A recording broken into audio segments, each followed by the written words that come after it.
Hey everybody, I don't think I have everything up, but we're doing pretty good here. We had a crazy weekend. We filmed a lot on Sunday. Hey Gwen Sam, here in France, and Board Game Addicts as well. Same here. I have been having, hey Devil Boy Scooby. We had you might as well hear. We actually got to film with Dave and Deborah this weekend, which was fantastic.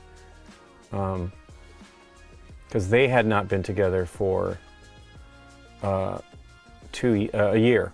So when we did our advent calendar last year was the last time. I mean, I think we filmed something else, of course, but that was the last time they were able to be together. At the same time, we had plenty of times where both of them were able to, boy, that's weird. So this is very Windows-like here. I'm on a Mac. But it was great. We had a really good time. Got a lot of stuff done. What is going on here? So I'm using we use some software called Chrome Remote Desktop, I guess it is. And it's actually pretty great. We used to use some other stuff that we just had so many troubles with. And so we, hey Amanda, did you get my email, Amanda? I don't know if she's still there, but it was great. And so we're also, this is what I'm referring to with Amanda, is we have a live stream we're going to do. She might not be in town. So we're really trying to get folks to support us over at on BoardGameGeek.com, at BoardGameGeek's annual support drive at BoardGameGeek.com/support. We really could use it. It's it's tough. It's getting more expensive to do everything, and the support drive supports not only GameNight but of course Board Game Geek, and it's very helpful. And it would be great if you enjoy what we're doing, please consider supporting us there at BoardGameGeek.com/support. We tested Raja the Ganges yesterday. Nice. Which one was it? Was it just the main game of Raja the Ganges? Because there's 3 different games now. There might even be an expansion. But yeah, so I should message Amanda, but I would like her to show up if she can. We have a bunch of people coming so far. Aaron is going to make it. We haven't had him since June, I think. He works for the county registrar here in Los Angeles, and so he was busy because it was an election year. So we finally, I wrote him and he was able to do that. So I'm excited to see him. He's like, I don't want to do any of the all-nighters because, we used to do 24-hour streams. We will not be doing this. So this is December 21st, most likely from 12 p.m. Pacific Standard Time to 8 p.m. Pacific Standard Time. We're mostly going to be playing party games, but we've got Brian and Tashi are coming. So a lot of people. It will probably be too many people, but I will back out.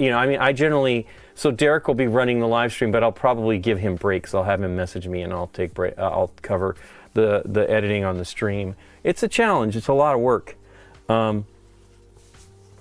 Yeah, so it should be fun. If you want to join us, then that'd be great. It's all about talking about our annual support drive. I think I got all the chat up. I need to have the vMix call. That's what we use, the software we use for managing our stream. And so if we have somebody rate us or sponsor or support us, that's it. You can do that too, even on YouTube and on Twitch. It is definitely helpful if you do it at BoardGameGeek.com/support. You could do that with PayPal and things like that, but it'd be awesome. Anyway, enough of that. So yeah, I have some minis today that I think I told people I've already been painting my friends' minis and mine. Now, I'm way ahead because I've been doing them all for a while, but I also have been doing the other set for the most part, and I told Scott he might as well just send them to me, and I will do his as well, because he just doesn't. Although, what did he do? I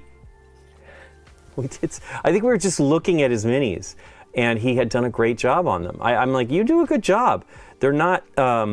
Everybody's like so dismissive of their abilities, but so we ended up just packing everything and sending them to me. Unfortunately, they got packed a little incorrectly after we packed them, so there's some scratches and stuff. Let me cut to the table here. I'm not in the right window. We've just been having tons of problems. So like our live stream was a half an hour late last week, our GameNight live stream, because we just have technical weird things, like maybe just updates to the computers and all this stuff changed. But anyway, these are these are ones I had primed already, and this is one that Scott has done in a different manner. Now you can see this is a good example. I always talk about it. Now I'm gonna have to touch this one up, because the problem was these were shipped to us kind of in a clump. They were all sorted out separately, but they ended up not coming that way. Now you can see here there's some scratches, but this is a rattle can primed, and this is a airbrushed primed. You definitely get smoother textures with the airbrushes. I'm going to actually, before we get started, I will touch up the leg here and see if there's any other spots that didn't that have gotten scratched, and there are a few. And the same with Daredevil. I've already painted my Daredevil. I think I put my Daredevil away, but I'm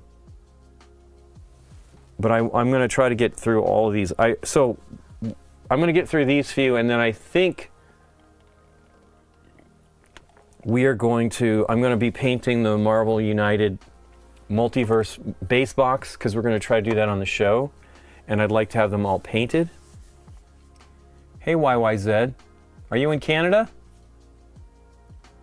So I got to know Aldi. I met Scott at BGG Con in 2026. Dave, who's on our show, was doing a puzzle hunt for them for BGG Con, and we were there with our friend Stephanie. We came early. Stephanie heard that we were going to go, and so the three of us decided to go, and then we met up with Dave. But when Dave got there, we went to the convention prep. There was some convention prep going on, and so we got involved. And I met Scott like right away. We started stuffing badges. So you have the badges that you hang from your off a lanyard. They had little clear pouches, so you would put the badge inside there. And so we stuffed all the badges and immediately got on. I will always remember him recommending. Bubble mint gum. We were gum people.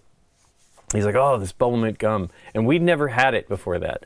And so, gosh, that was 19 years ago. And I can't believe we hadn't had bubble mint gum before that. But anyway, and so we hung out and had a great time, and went to several cons. And then like in 2000, I think maybe by the second or third con, I went to visit him early, before the con started, so we can hang out and help prep. You know, I really love it. We have things like in advance of the convention, we have library parties where we prep the games, the new games in the library by putting sleeves on cards if things are going to get played a lot, and all kinds of stuff. And so it's really fun. And then you have to prep the day, set up before the con. And I think by the time I was helping, we were at another hotel. We were at a hotel, but the convention space was a office space that was empty. It was pretty great. Like it was kind of cool because you had like a lot of rooms, and they had retail. You know, they had vendor booths in there and everything. It was really quite good. And that was, I think, the first one we went to was about 250 people, maybe a little more. That might have been the first convention's numbers. We did not go the first year though, because Nikki and I were like, maybe we ought to wait till they actually, well, that was me. I'm like, maybe we ought to wait till they have done one con to make sure it's all cool. Our friend Mark went that year. We should have gone, but we went that next year and had a great time. And when Scott wanted to take BGG to Essen in 2009, he asked if we would like to be involved and help out, and I said absolutely. So we went, and that was great. Had a really fun time. And then we actually kind of, at that convention, we figured out what we were going to do for, we were there just to promote the brand. And we did our first, Friedemann Fries is a friend of ours, and he was talking about his new game. I said, why don't you come on? We had a live stream going. We had a live stream going for the whole con, just to see how the convention was, right? Which is probably not great because, you had people in the shots, but we told him, why don't you show your new game, which I think, I should look it up, I think was Copycat, and then it will be on the stream and people know how to play it, explain the game. And so then immediately a light bulb went off, and we all ran around and got the schedule filled and had the whole convention filled with our one little camera that was not great, webcam. I still have that webcam sitting over here on the, we have like a set of shelves that we have a whole bunch of gear on that we run our live streams from, and we need that little webcam to use one of the computers. So we use this software, we call into our streaming software, and you need a camera and you need a microphone. And so I just plugged that one in there just so it would have that, and it works pretty great. 2026, did I say 2026? Where did I put that? I'm sorry, 2006. Boom, there you go. Ontario, Canada, fantastic. I love Canada. We have had a great time. Have not been back to Toronto for a while. Nikki and I went to our honeymoon in, we did this whole loop of the Northeast into Quebec City, Montreal, Toronto, Chicago, New York, Philadelphia, not Philadelphia, we didn't get to Philadelphia, Pennsylvania, Pittsburgh. It was great, and we've been there a couple times. We used to go there before the Gathering of Friends. We still go to the Gathering of Friends, but we don't take, hey, that little gun fell off that Marine, where's it at? Wow, did both of them come off? Yipes. Oh no, only one. So I had done these. I wonder if I just stuck these in here. I feel like they're glued. I actually have glue. I finally got some super glue, but it's in the house, but I need to fix this. Anyway, so yeah, and then we started doing the conventions in 2010. So we did 2009, 2010 we went to a back, and it was just a small booth. We had a big booth with a lot of people. The next time we went, and we still streamed, and we had a little bit more complex setup. We actually still had that webcam plus a cam that we used to record the stuff more with higher quality for later on. And then the next year we did the full-on 3-camera thing. It was our first year. It was awesome. Canada. I was about to say, would you have thought you'd be on the guest list for Gathering of Friends? We do go to the Gathering of Friends. That's where we met Scott. Well, we met Scott at 2006, but we went to, our first Gathering of Friends was 2007, and that was because of Dave. Dave has been going for a lot. He hasn't actually been the last few years. He's been helping his parents out. He knew that was coming, and I think he went to 2019, and then, he wasn't going to come the next year, but ultimately nobody went the next year because I don't think the next gathering was until 2001. Excuse me, 21. Wow, time traveling back and forth. And it's fun. That's where we met Friedemann. Friedemann generally goes every year, except of course through the pandemic. He does lots of play testing for his games there, and it's fun. I don't love to play test games. I didn't mind it for the longest time, but we had one game that the game changed so much it bummed us out, and so we're like, Friedemann's games we'll play because usually by the time, actually even then we played some. There was one game actually that changed considerably too. That was a co-authored with a couple other folks. And the end result is great. I still have it. But another experience where it was so different, it was nothing like, and it was a letdown, like a big time letdown. And we're like, you know what? Let's just wait till the games are done. But it's fun to see all the European folks. And it's a good con. It's not. Niagara Falls is struggling. It was better when we first started going there, but now more things are closed. They're trying. There's a lot more hotels in the immediate vicinity, and starting to be more restaurants and things like that, which is helpful. There's a lot of Indian restaurants, which is great. We love Indian food, so that's perfectly fine. Can't have Indian food for 7 days straight, but I mean you can, but it's a little hard on me stomach-wise. It's just not that the food's heavy. It's just I can't eat like that's rich food, and I can't eat that much stuff that many days in a row. So I need to open up. Let's just work on cleaning these other folks up first. They're so blown out. We'll see if I can. Scott, you know, he as I said, he did them with a rattle can. And it's a completely good way to do it. It's just, I prefer the airbrush. Wow, this really kind of looks like it needs some work, but maybe I can get it touched up.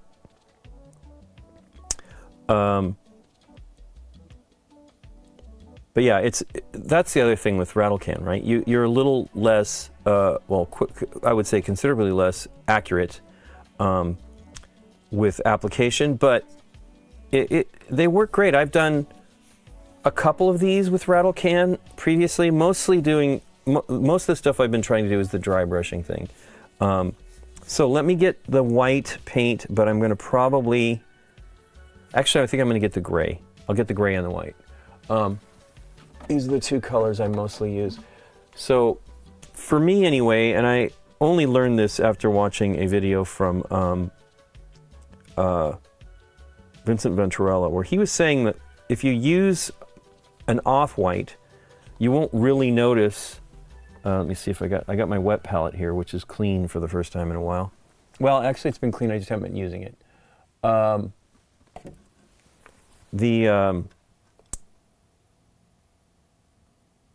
If you use the off-white, it doesn't get as chalky as straight white, or what they call dead white, or what he calls dead white. Although I think that's what the Vallejo is dead white. Sadly, they are having a strike. So there's also two different bottles. There's these twist top bottles, which are okay. They're not, people, I guess, I mean, any of the YouTubes, they kind of talk about how bad these are. I kind of prefer them to the Citadel. I mean, I very much prefer them to Citadel pots. But I do appreciate the dropper bottles. You know, I have this Fire Giant Orange that's the dropper bottle, which is fantastic. The only issue is, of course, if it gets clogged, it can push the whole cap off. I've actually had that happen. Now, this is a different top, which I believe I put on. They have 3 different tops, Monument Hobbies Pro Acryl. They have this top, the twist top, which is on all the bottles. I don't know if you can ask for a different one. It would be nice if you could, but I mean, it would be too hard to change all that because they just do them on an assembly line kind of a thing. This is a screw top that has an eyedropper kind of a thing, and it's pretty good. Not perfect. The most strange thing is it doesn't really seal that well. It's okay though, because I think there's probably a little point at the top that goes into the bottle top and the nozzle, and it prevents it from getting clogged up.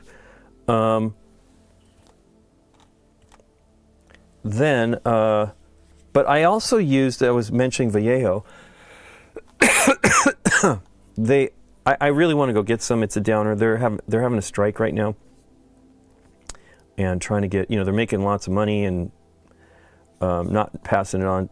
That money plus safety, I guess the job place safety is not great.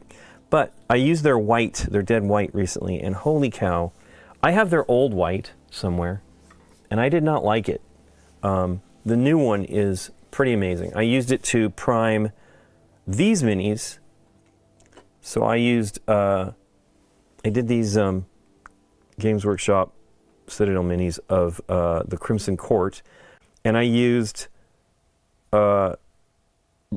actually my friend Sebastian primed them with black with a rattle can, and then I zenithal highlighted them with his airbrush, and with that white, and it was amazing. So I love this white here, this Pro Acryl Bold Titanium white. The problem is it doesn't cover. I mean, here is I can't really show because I don't have one primed, but this is multiple coats of putting the white primer not the white paint. And the primer that I use is Stynylrez, and it doesn't really get that white.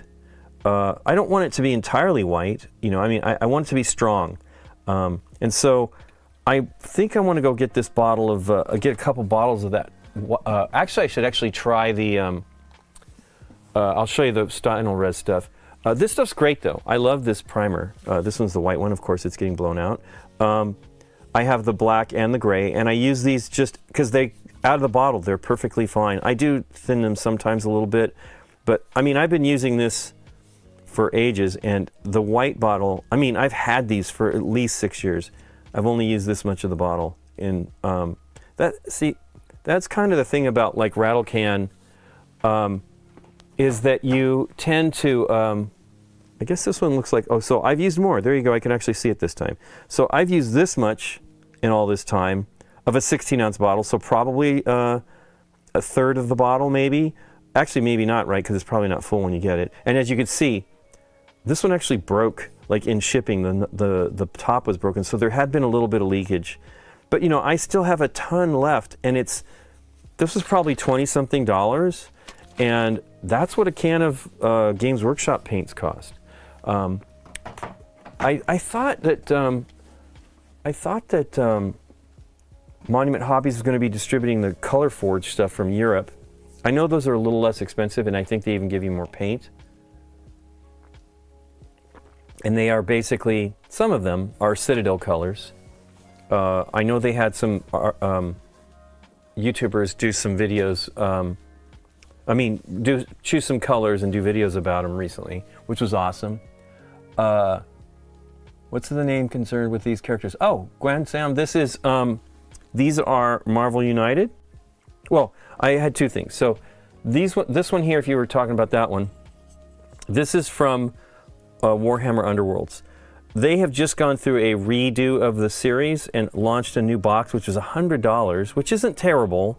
You get probably 10 minis or 8 or 9 minis. There are no Stormcast Eternals, I think, in that. Which is, I like Stormcast Eternals, but I'm just tired of painting them. I've got a lot of them. These are also from Warhammer Underworlds. And I love them, but I'm kind of done. I've painted probably 10 or 15 of these.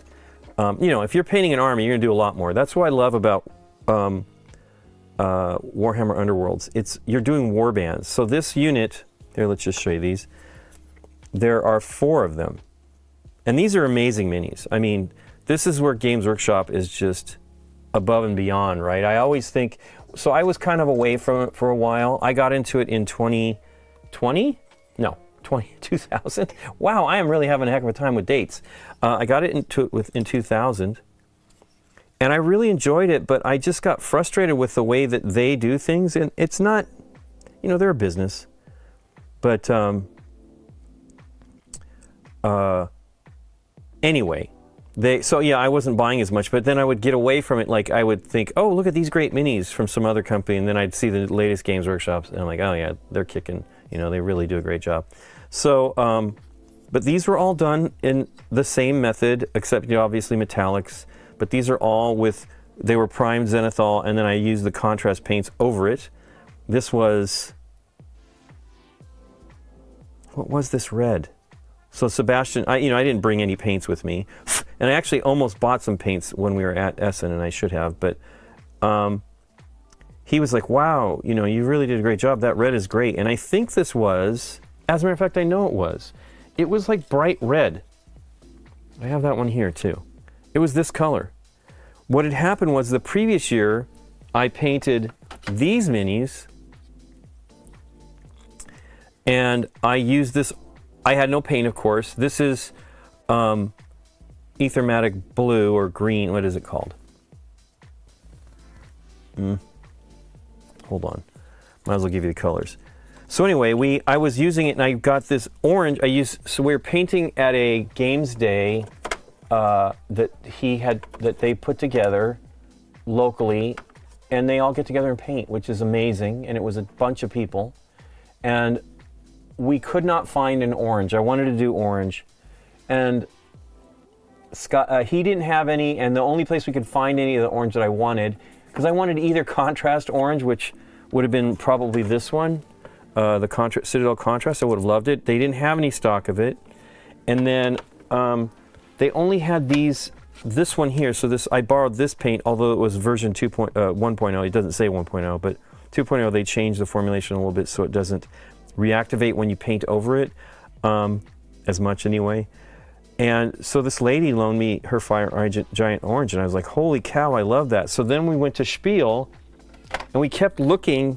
Like, this year they actually had people selling, but that year they had nobody. They had a distributor that had a rack, but he wouldn't sell anything. And Sebastian kept going. He's like, at the end of the con, he asked him, and the guy's like, I can't sell you. And so finally he just gave him a bottle of the red, that he had extras of, I guess, and a paintbrush. So it was funny.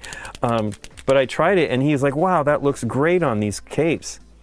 And so I think of Sebastian as an amazing painter, and he was impressed with my paint job, which made me feel good because he's definitely talented, truly like the most talented painter. I have another great, another friend. I mean, I have a lot of friends that are great painters, but I mean, and Sebastian is not local.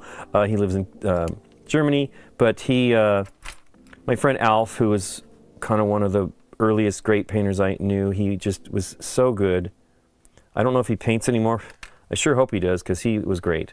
I haven't seen him in a long time. He moved to the East Coast, but Sebastian is an amazing. And here's the real thing. So.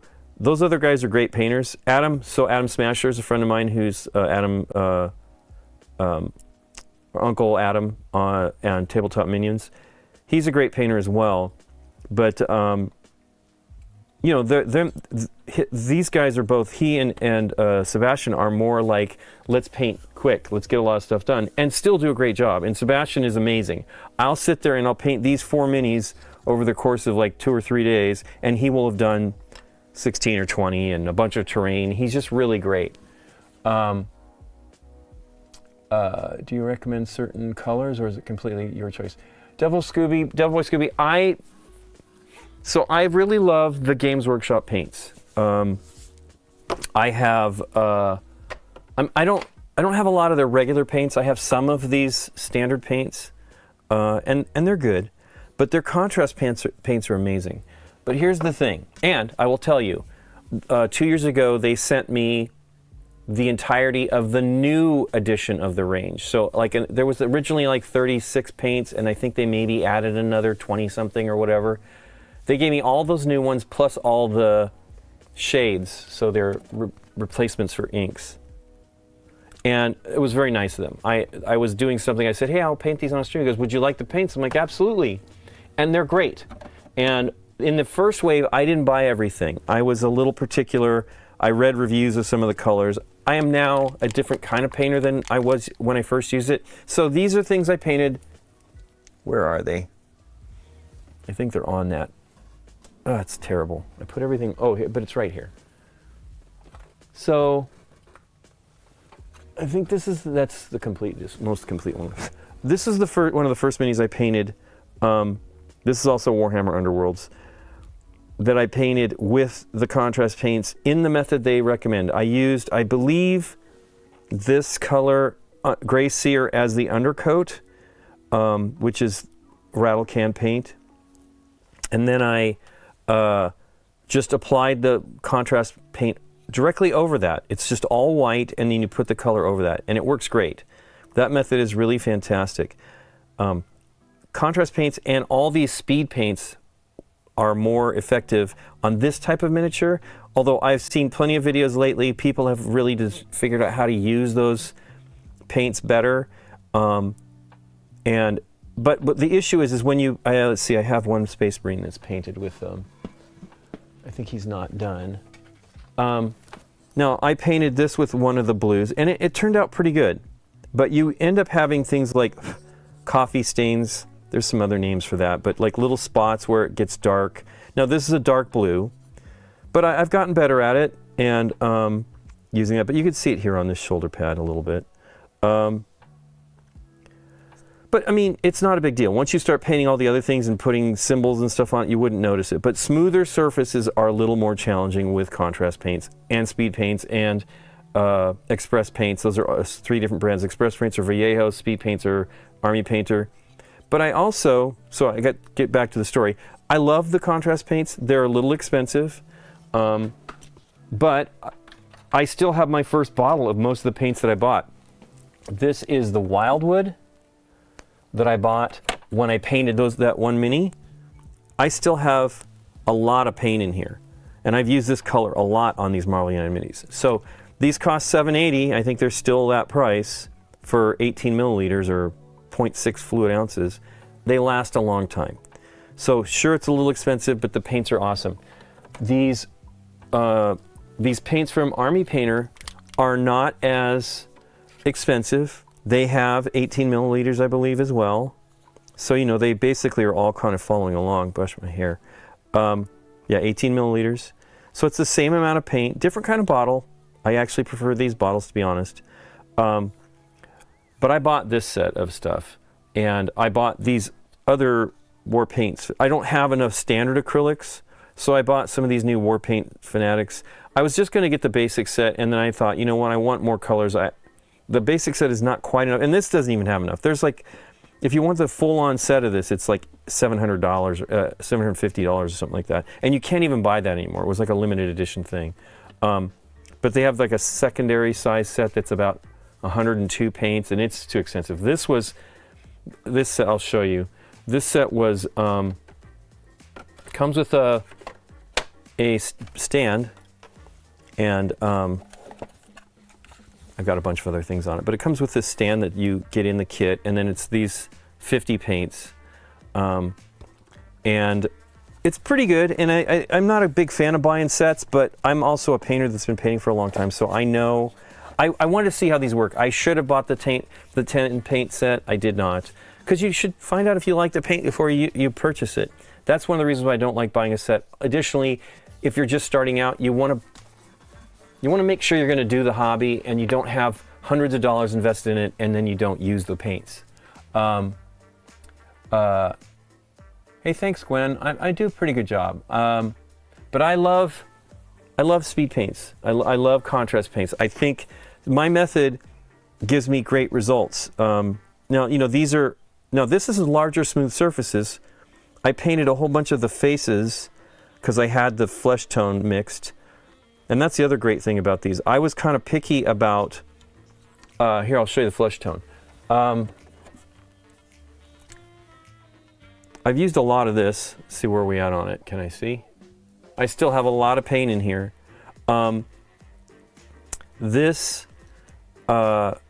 I was saddened by the flesh tones from Games Workshop, and I went in and looked at other colors because this is the one flesh, you know, like a human flesh or humanoid flesh, and I looked at their stand, and it didn't even occur to me, and I believe I bought this stuff. This is called technical medium, contrast medium, because I painted. I know how to paint, and so medium. I'm like, oh, got to get the medium. But when I went and looked, they had a display and they showed a gradation of the colors. And so these are tiny, but these two fleshes are the same paint as this flesh. You know, it's the same paint as, you know, these. I have others. I don't have them out, but I've done like, oh wait, I got some more over here. You just use the contrast medium to reduce the intensity of the color. It does, so like, if you use white, it sometimes changes the color. Oh yeah, here's Luke Cage. So these are the same paint. And they look great. I really love them. And, you know, that's two kind of darker skin tones. Let me see if I have one lighter skin tone that turned out okay here. That is my problem. Like getting the undercoating right for the skin, I am still working on that. Here, let's go. This one's pretty good. Yeah, he's still kind of dark. Moreland, I think his name is. And I did a little bit of, you know, his eyes are glowing kind of thing. But they're pretty amazing, and they go a long way. And I'm sure the games, I know I like all of them. I've used a lot more of the Army Painter ones. So these are like, so that one was $780. I think these are like $450. So it's a lot less money. And these are, well, these and Games Workshop paints are the easiest to find. They're at most stores, hobbies, gaming stores. The other, Vallejo's also pretty easy to find. That's this brand here. And then, but not as easy. And then, who's the other one? So yeah, theirs is called, I don't have any of theirs, Express Color. And but I've used several now, and I really like them. I'm not going to buy them. I really don't need more paints. But I do like having a good array. But additionally, you can mix colors. Some of these are better than that, than others, but I made all kinds of colors when I had fewer of the Games Workshop ones, the Citadel paints. So I don't feel that you need to go too crazy, but I really recommend if you're starting out, just pick one of them, buy a few paints that will get that, whatever you're working on done, and then see if you like it. And, try mixing it. If not, get a little more. Maybe buy some of the other ones. Yeah, that purple is awesome. Painting because I have a friend who will basically handhold me through the entire process so I don't buy too many items that I might never need. That is the roll for Crit Live. That is 100% the way to do it. And if you have a friend to help you, it's even better. I was an okay painter. So here you go. We're going to see one of my earliest minis. Actually, I have even earlier stuff that I painted when I was a kid. My parents gave me like some World War II stuff. But this was an Eldar mini from Games Workshop. I didn't do shading. I mean, it was tiny for me. These are, you can see the difference. This is what's fun about painting, even these, right? Look how much bigger their minis are nowadays. The scale of things have changed. But these are super fun to paint these large, right? They have, getting into the painting, these are fantastic. You can buy from anywhere for about $15 to $25 the first Marvel United set, and it gives you 10 minis, which is very cheap. Now, these minis aren't as great as these others, although, these older ones, they're not super detailed. Now you can see probably my paint was too thick. I only painted some of the gems. And then here's another one I painted in a traditional method, 15 years ago, 14 years ago. And this is all traditional paints with, me doing some glazing, some layering, stuff like that. But I really love this speed paint, doing the zenithal highlighting where you paint the miniature black, spray it gray from the sides, and then do white directly from above. And you can see how that works, right? It's dark underneath here, then it's kind of gray, and then you look above and it's very light. That's to replicate the light. And then you get the shading. And the reason why this method is quick is you are using paints that are semi-transparent, sometimes very transparent. And your end result is pretty amazing. And so I'll show you a little bit here. Let me paint some of this white. Fine, having the first models being bad. You're 100% right. You're on the right path. And here's the deal. You can repaint them. It's not that hard to strip them. I don't love stripping. Stripping is, like chemicals can be kind of naughty, really bad stuff. I use this as, this was recommended to me by Adam. LA's totally awesome.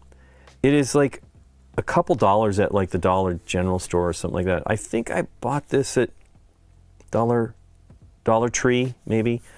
Maybe at the 99-cent store, which we don't have anymore. And it was like $1 something. And you put that in there and you leave the mini overnight, and then you pull it out and you clean it off. And you have to clean it very good because it's kind of soapy, because you don't want to paint over that. And then your paint's gone and you can reprime it and do it again. But also, it's good to save your old ones because it shows you your progress. It's always exciting to see how much you've done.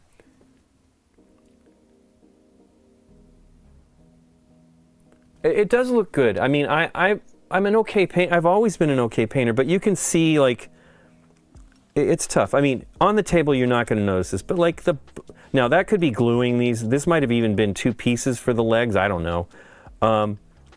but it's okay, and it looks good. It'll be fine on the table, right? It's not, I could actually improve this, but this is years of me handling it, especially here on the stream where I've worn off some of the paint. I noticed last week when we were doing this, I painted a little slot. I can't, shuriken is, think of what they called them. That shoots like discs, and so I painted a little slot for the discs coming out. I mean, I was an adult at the time. It still feels like very kid stuff. Take care, Devil Boy Scooby.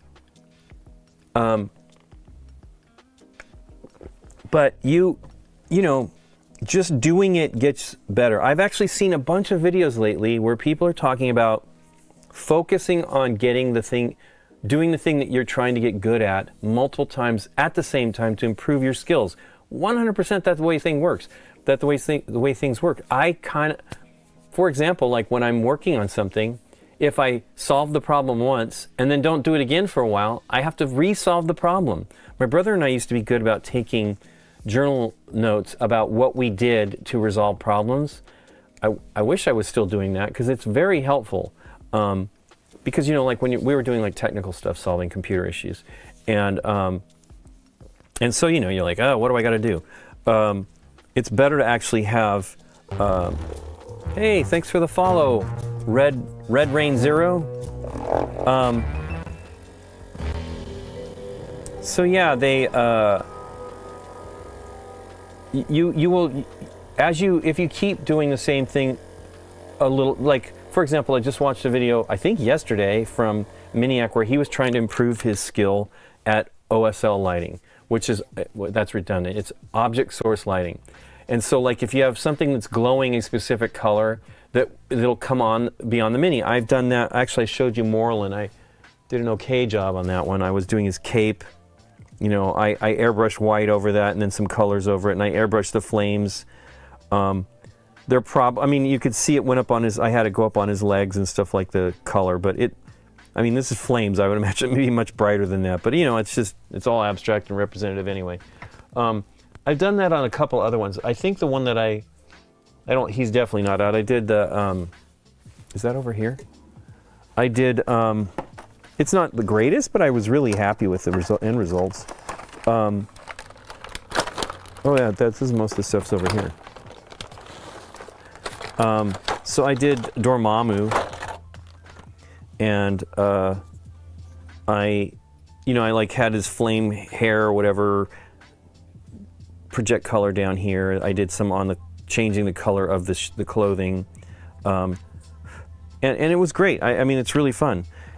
Again, these are great minis to get started. You know, there's so much space to be able to get something done, and it's really nice. It's good on your skills. Oh,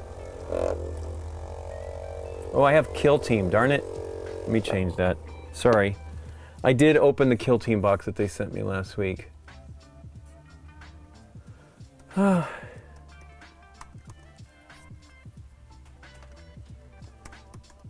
it's very windy here.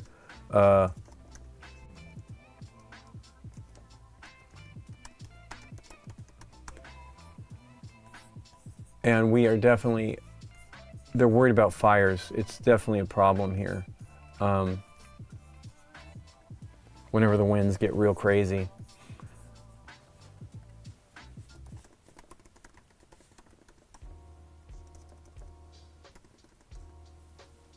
Oops, I'm typing the wrong game. Wow, I'm really not doing great here. But yeah, I love all this stuff. I mean, I love mini games too. I'm not as adamant as I used to be about it. I don't have the people to play with. Oops. Well, there you go. I changed that, but it doesn't have the link. It's okay. Thanks, Red Rain Zero. Blending. So blending, as I end up with light edges on base colors. Yeah, it's hard. One of the things you need to understand when you're blending, now, you know, you're seeing some of this stuff here that I'm actually kind of doing something else where I'm doing the contrast paint stuff. But when you are when you're blending, one of the best methods is to do the wet blend, so that you are working with two colors and maybe a third that is a mix of the two, that you keep applying. This is what my friend Alf did, and he showed me a little bit of this 20 years ago or so. Yeah, about 20 years ago.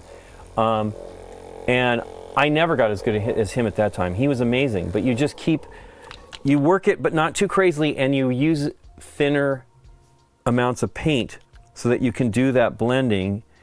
Ugh, I just squirted out a whole bunch of paint.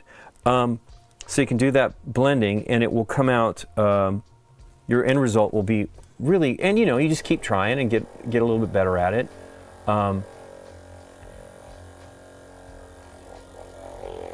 But it's one thing I actually should try to get back to. I have done wet blending. I did some stuff on some of these minis recently. And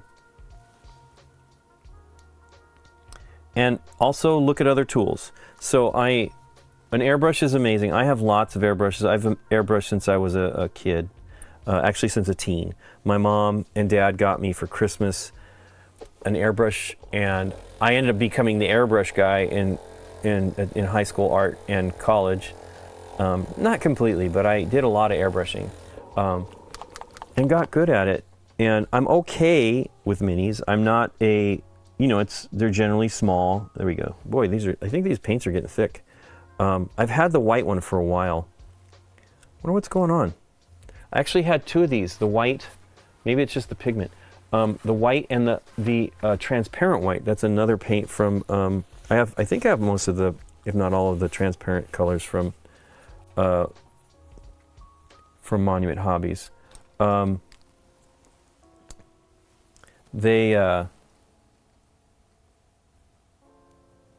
That's another thing, is thinning your paints. Understanding how much you need to thin paints is actually pretty important. So I'm going to paint this, and I will tell you, this isn't going to match. It is a different kind of paint from the rattle can, but you won't see it, or you won't notice it much. Now the issue, of course, I'm here doing Daredevil, and he has a lot of white, red, and the red I use is a single pigment red. So I wish I had the mini, maybe he's here. Let me look real quick. I can't remember whether he's part of, I think he's one of the stretch goals. But I was really happy because I was trying to get a better red. Yeah, he's here. Was trying to get a better red, and these guys, this was Citadel's, it's this red here, contrast ball red. The nice thing, so this is a great red.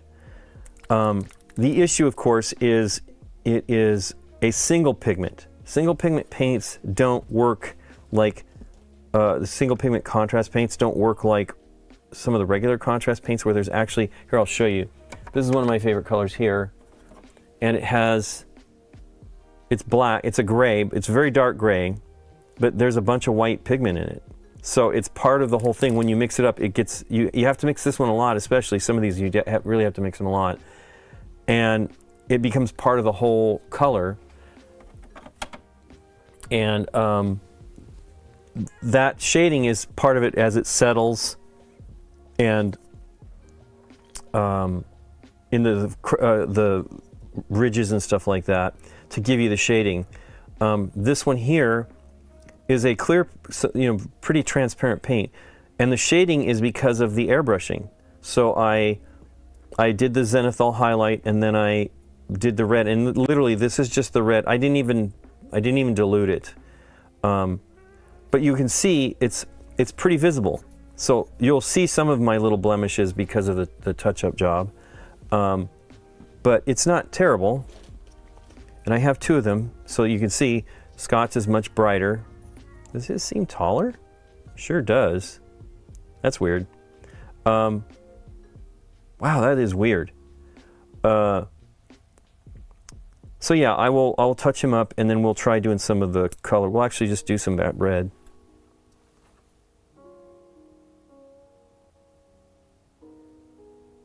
But you can use, I'm using a straight white right now. And then I'm going to use a little bit of gray. Actually, I need water for that. So I'm using a wet palette. A wet palette is a piece of paper, sometimes baking paper, not wax paper, and but these are sheets from Red Grass. These are reusable hydration sheets, and then a sponge. You can make this with paper towels underneath as your sponge, and a piece of the baking parchment. That's baking parchment, I think is what it's called. But you blend the paints, and they stay wet. So this is a gray and a white. I'm going to mix these together a little bit to reduce to make it a little bit closer to white. Let me put this back over here. But it keeps the paint workable and for a long time. You can't really, I mean, you come back to it the next day and you can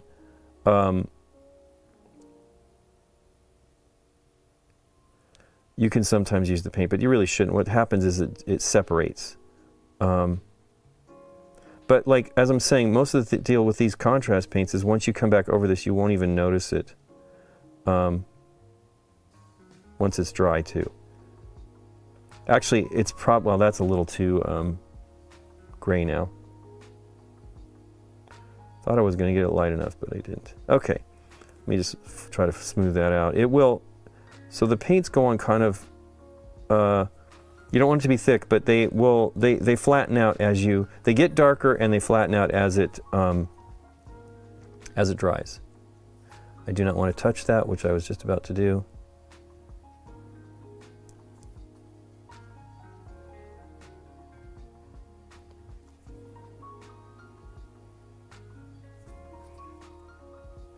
But I really like painting. Oh, wow, that is very wet. I mean, that's a lot of paint. Let me just get a little bit of white in there. Well, first let's clear it off.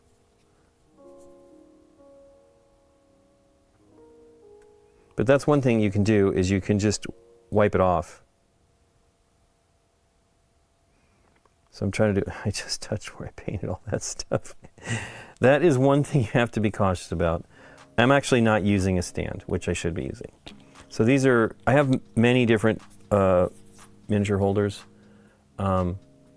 This is a Citadel one, and then this is another Citadel one. This is the older one. These are the newer ones. They're both great. You can still find some of these around, but everybody's kind of bought them up. The new ones are still good. The great thing about these other ones is you could take them off, and it's a standard connector, and mount this on like a tripod or something like that. It was really awesome. They don't do that exactly anymore. It probably just overly complicates things anyway. Now I'm going to have to let him dry, but I want to try to get all the little... I mean, you're not going to get rid of everything. It's the nature of this kind of paint. It's rattle can. But I'm going to try to get it so that it doesn't have too many little dots. But sadly, yeah, this got kind of messed up in shipping. It was a bummer because they were primed already and they were good. Hey, that's black paint coming off on there.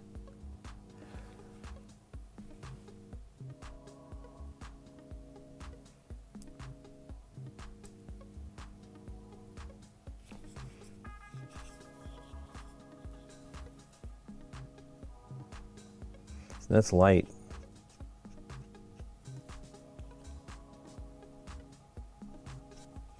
But here's the deal. Fabric, the way fabric works, the way lighting works, most of this stuff doesn't even matter.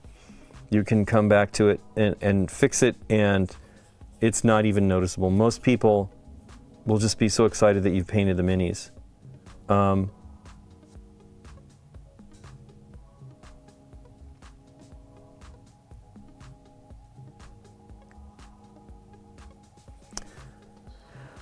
Okay, that's pretty good.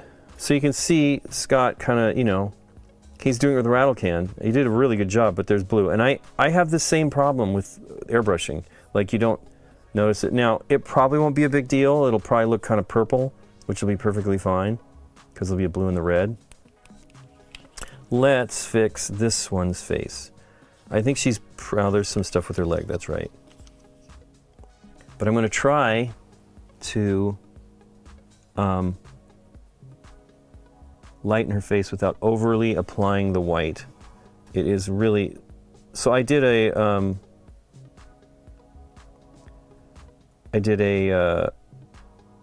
Black Widow. I've done several Black Widows. They're from that base set. And it came out, it was too heavy. That and it's already kind of looking like I'm having this problem again.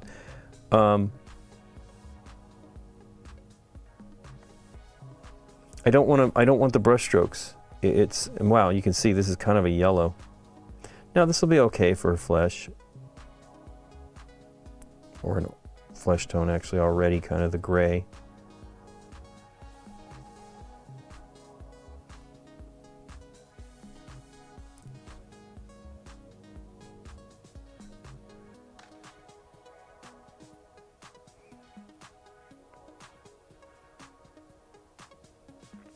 Now when you paint the white, you have to wait a while before you put color back over it, because it tends to reactivate. It's probably not even reactivating, it's just not dry enough to actually do what you want.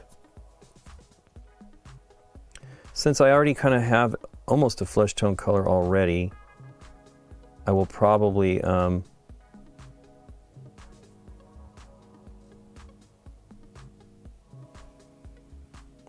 use a very light flesh tone on it with the Gilliman flesh. It's okay. Once again, I feel like her face down here is too much paint. Let me see if I can ease it up here.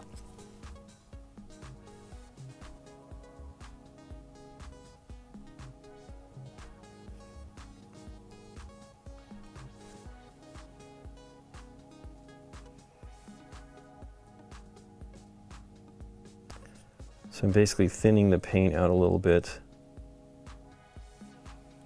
I can't remember what her name is. I don't know. There's so many Marvel characters and I really don't know them.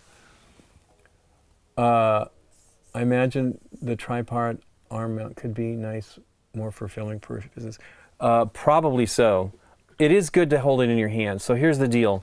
One of the things that I don't think I talk about enough is that you want your hands to be together. Now, I'm not painting any detail that's crazy and important. You also, using the handle prevents you from like wearing off the paint. I've done that too with just my skin, the oils from my skin. But you can really accentuate your accuracy by holding like this, where your hands are touching each other, and so they stabilize with each other, so you don't have the issue of you know, model two different things shaking and you can mess it up. But it is important to do.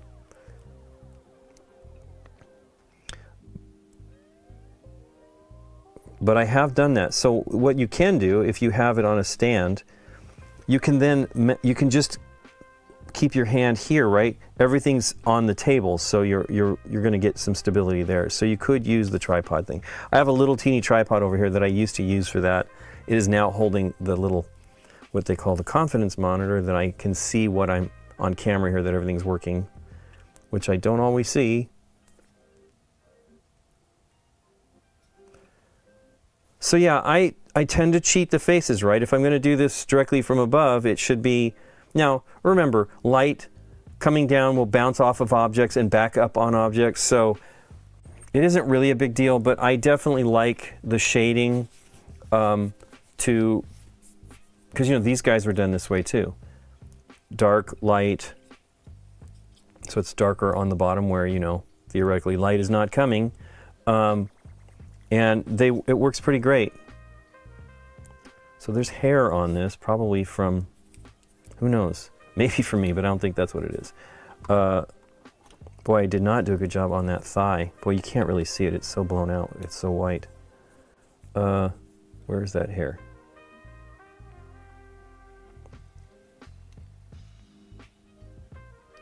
It's funny, like, you don't notice it all the time. I see videos all the time where, you know, they're very particular too, and there's hair on there, and you're like, oh. it's hard to like catch it all the time. So yeah, this gray is actually settling, mixing apart, you know, separating, and it's the gray, the black pigment is coming out of the gray. Okay, I know Daredevil and have him as an example. Let me find her. So what I did is during the campaign, all of this new campaign, they're not doing it. Mockingjay, boom, I think that is correct. Hey Circe, it is a good hobby to keep calm, for sure. So let me go and see if I have, I have this whole,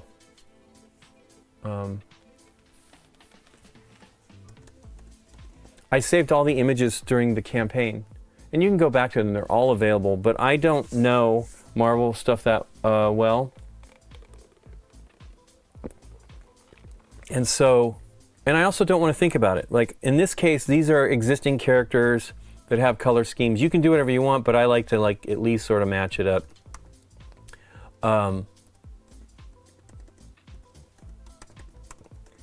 And that's the other thing, is get into it quicker. Don't stress, because you'll think about, I actually for a while, I mean, I ended up moving pretty quickly, but I thought about this for a while.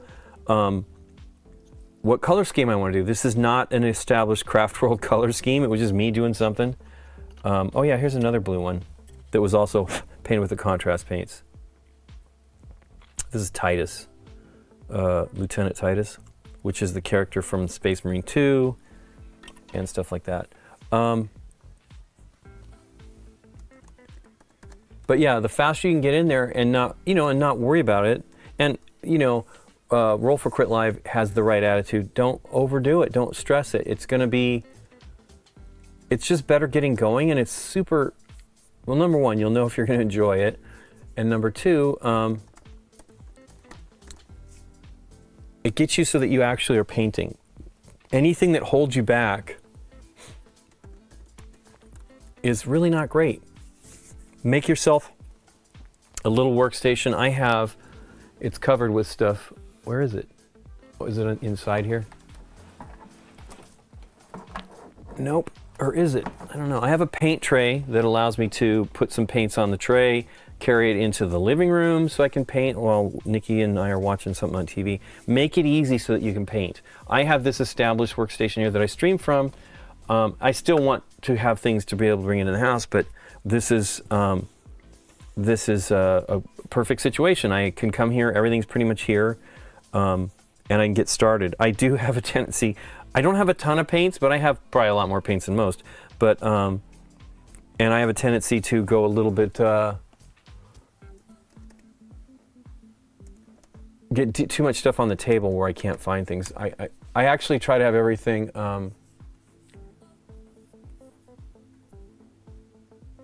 and the other great thing is I actually have, so I have a lot of paints in racks. I have this one Etsy seller, man, I have this stuff here so I remember his name. Mischief Maker, he's in Texas. He makes these fantastic laser cut. Now, they're laser cut MDF, so it's not durable. I mean, it's durable, but when you're pushing it together, I have broken things. This one actually isn't even glued. So this is the mini rack, but it is part of the other rack. So this one rack I have has a full rack that has 12, 24, 36 bottles, plus 2 of these that tuck in behind the racks. You can see how these are designed. They're not that expensive, and they are great. So I was saying you have to be careful. So when you assemble this, you want to push, Mischief Maker, yeah, that's correct. You want to push it from the edges. And so this one's actually not too bad, and I've done a little sanding. Now, you should glue these, but you want to push here, not here.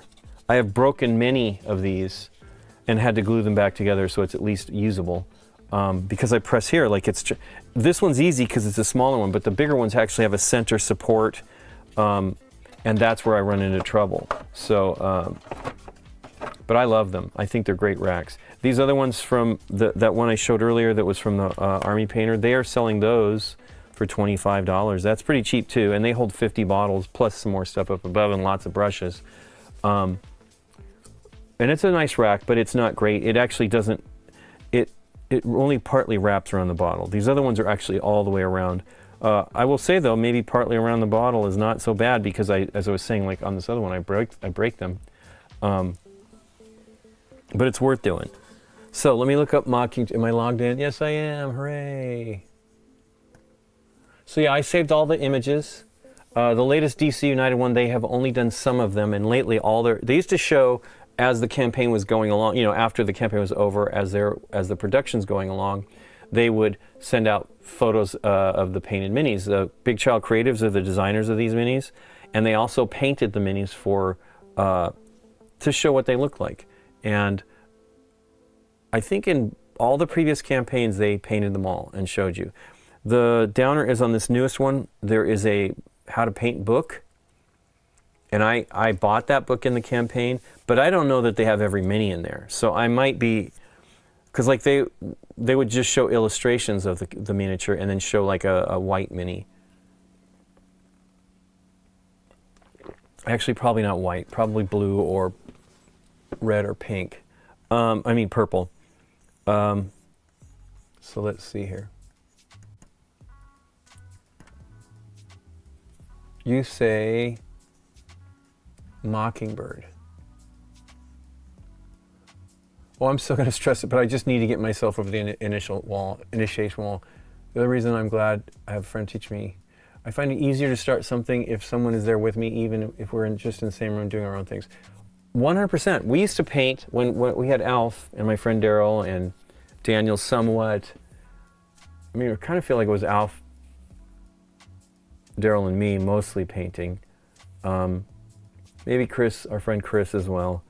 But it was great, and just chatting. And then you can ask when you have a question, you know, if you have others that are sharing the information that you figured out. Alf was not as forthcoming with his wet blending techniques, but he helped. Mockingbird, let's see here. I can't remember. I think she's like there it is. I don't have a lot of photos for her. That is it, 100%. So yeah, she's got like blue and gray. She's got golden hair. And they have a bunch of OSL lighting on the mini. Let me see if I can find it just for the photos to show you here. But it's a great reference.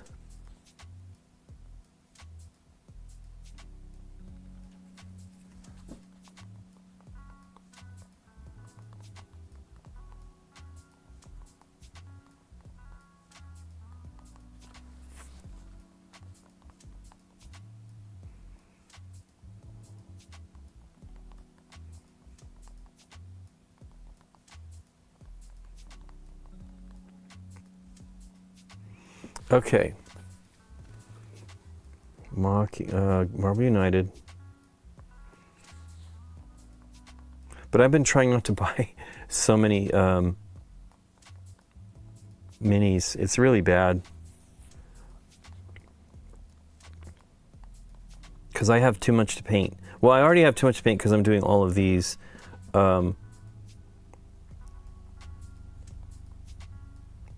3 sets, but it is easier to paint multiples of the same mini. Wow, I don't think I'm seeing well, here's one that's painted. Oh no, this is it. So this is the image here. And she looks cool. So she's got like a metallic kind of looking mask too. And she's got like gauntlets or something that are metallic. Interesting, I don't know the character. Let's try it out. Well, actually, did I just paint her?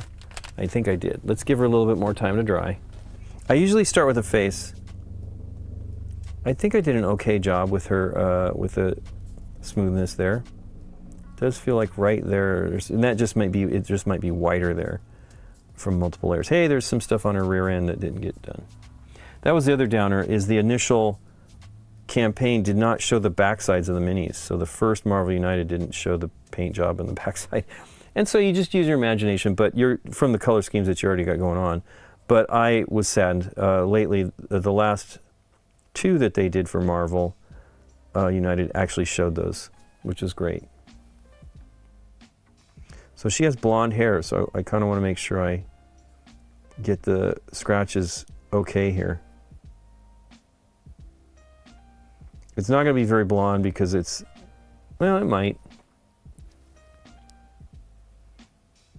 Is the one color I have not done well. I think I did Adam Warlock and I did not like it. It's okay.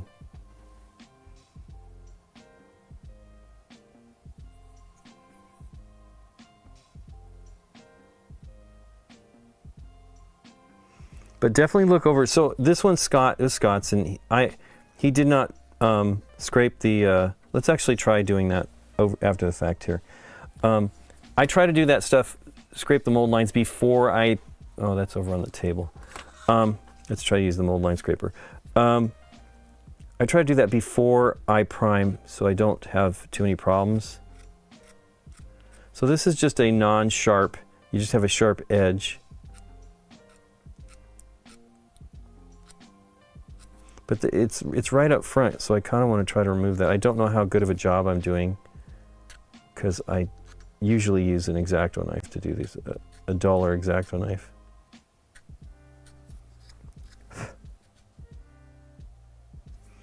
It's a lot of black paint too.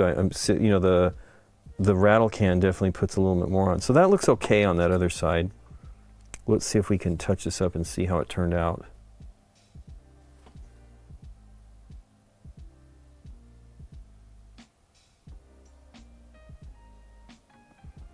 The other good thing about the X-Acto is you can get into a tighter space.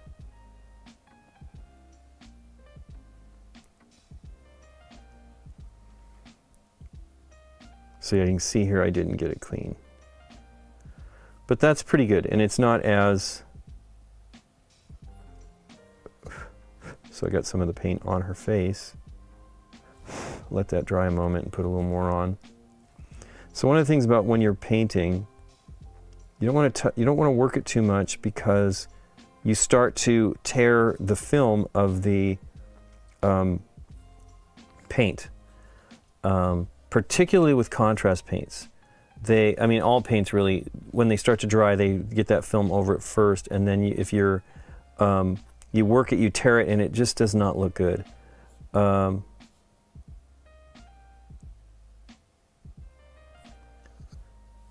Okay, we'll let that dry. Awesome.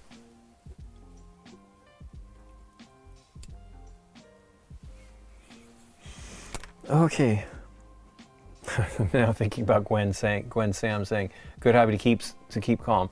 It is kind of, but some people can stress. So as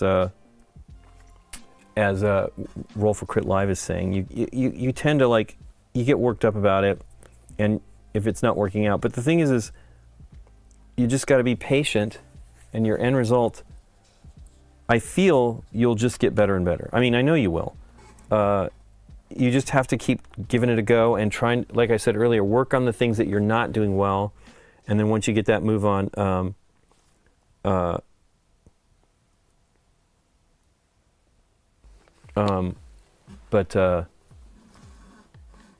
it's awesome. I mean, I really love it. I really love the hobby. I've done it forever. As I was saying, so my parents gave me some World War II minis, and I painted those things with enamel paints. I heard somebody else, I think Adam, I watched, so Adam is the studio crew or whatever, the team for Army Painter now. I don't know how involved that is, but he has gone to cons and stuff for it, and went to Sweden to, or is it Denmark? I think it's in Denmark. Went to Denmark to film some stuff and try things out. And he was saying that he painted his first mini. This was only 20-something years ago as well, with enamel paints. I did that in the 80s when I was young. So, but they turned out, from my, I should dig them up. From my recollection, they turned out pretty good. So, we're gonna go for a face. When I paint with the contrast paints, I don't use a wet palette. I mean, I have used a wet palette. I'm mostly using this. Adam introduced me to this last year at Gen Con as a mixing spot. Now, it's really great if you're using the dropper bottles, because you just put a drop in there and work. This one I'm going to be using the Games Workshop paints. One of the biggest issues, so if you tip over one of these paints with the cap off, you won't lose much paint. You tip over one of these pots, you're going to lose a lot of paint. And I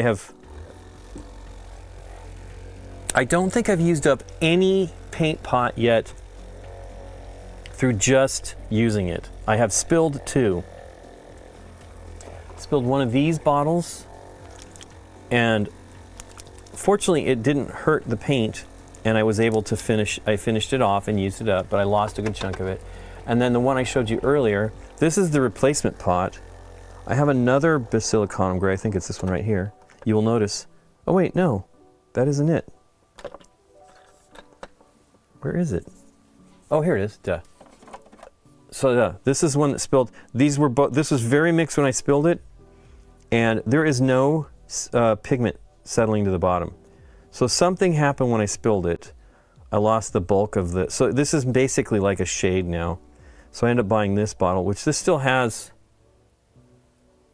half the bottle, I don't know, left. So I use it to do some of the stuff on the ground. I tend to, if you'll see here, I tend to like leave things kind of gray so that you focus on the miniature.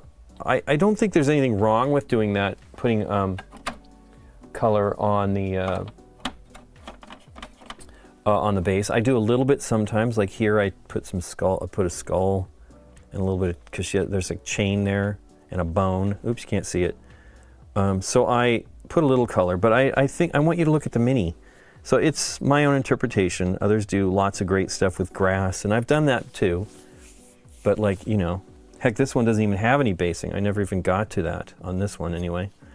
Just black. I think I airbrushed these. I think I was still doing airbrush. Even back then I was doing it. Oops. But like I showed you that Captain, Lieutenant Titus, I tried the Games Workshop, they have like a crackling earth paint. It's called, gosh, it should be right here. Something earth, a Grelin earth, yeah, texture paint. So you paint it on, it's smooth, thick, and then when it dries, it does this, you know, like crust, like a lake bed or something like that. It's pretty awesome. Now you can see a little bit of came off here. I'll probably try touching that up. I don't know if I've varnished those. I should try varnishing it. It's dry for sure now. Okay, so we're gonna do the flesh. So the way I get flesh into this little pot. Oh, you spilled your Blood Angels Red and Cygor Brown. Yeah, it's insane. So I have this mat that they have a new one that they were at the Paint and Takes at Spiel in Essen, where it was kind of like this mat. I bought this, and I actually meant to buy a second one for Nikki, and oh boy, I wish I had, because I like these. I have one of these here too. These are the ones that we sell, although I don't know if we still have this color, which I don't recommend. I don't like the flesh color, but of course I'm not mixing really on it. But this also is a BGG sell store, sells these, and the neat thing is it's got like a pot that you pop up and you can clean your brushes in, and it's got the little texture at the bottom of it to clean them out. It's great for taking to paint at somebody else's house. Got a couple of mixing things, but they also have these edges here. Wow, this is, they have these edges that help restrict the flow of spills. This did a really great job, this mat here, the GW one. I hope that one is Games Workshop, I'm sorry.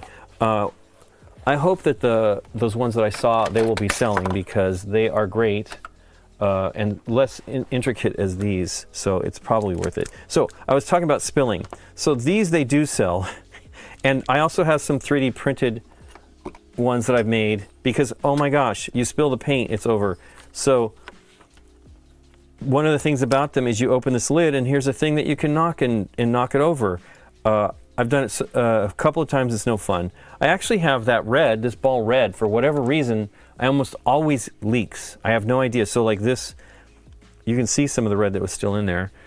I'm weird about that. I try to clean everything up. I have friends that don't have zero concern about it, and that's probably the better attitude, where it's like, oh, it's getting messy, who cares? But I put this in here. It's a little more, it's not infallible. It's not like you can't spill it, but it's less likely to spill in that. And then I put a couple drops of the Gellerman Flesh. And then I'm going to put, let me see if I can get all that off of there. And then I'm going to put some of the contrast medium. It's one of the technical things. And it's, contrast medium is, this is what medium is. It's the base that they make paints from. So, you know, you buy regular paints, the body of the paint is this basically clear,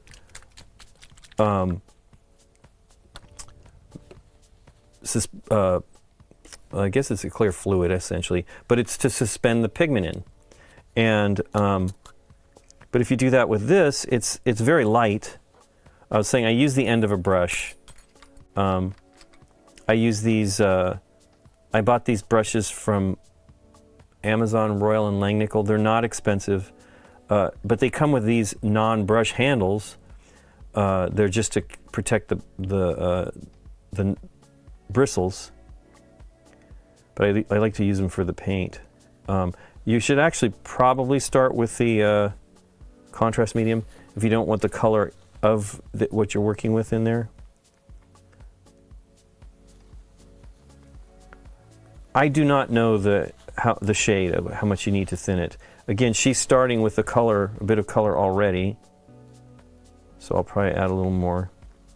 And the thing is this is so thin that you're not going to get the contrast. Well, you will get the contrast.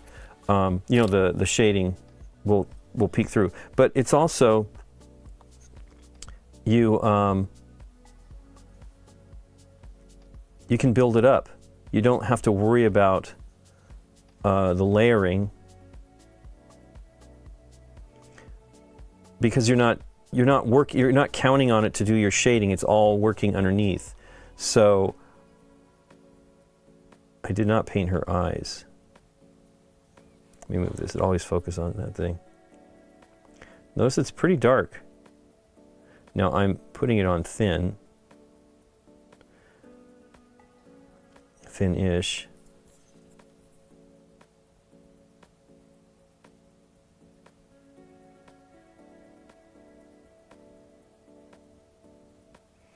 I'm just putting paint over there, and I've just told you before, do not do that.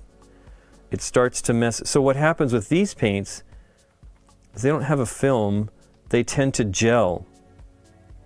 And you do not want to mess with that while it's drying. So let's let that go. Let me close that up. Notice I did not put it in the thing. You can easily spill it. You really should. Let's put this on a miniature holder. Does she have bare skin? She does not. She has gloves.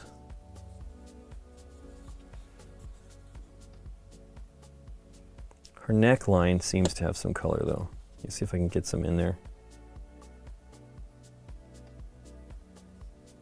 It's going to be hard to paint all of that in there anyway. My head is in the way. But I am almost like, I feel like she's already there, the color's already there. So yeah, this is Scott did this, and it's all rattle can. It looks pretty good.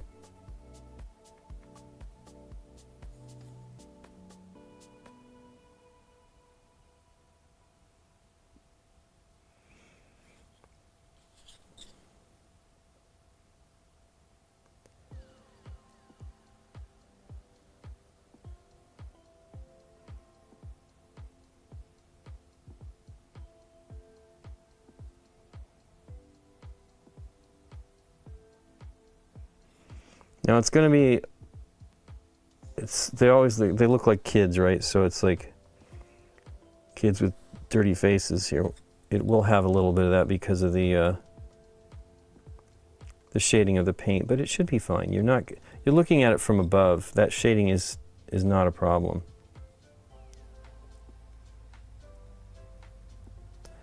And this, I kind of think I made this a little darker than I intended in mixing it down, but it's actually the right, with one coat, it's pretty close.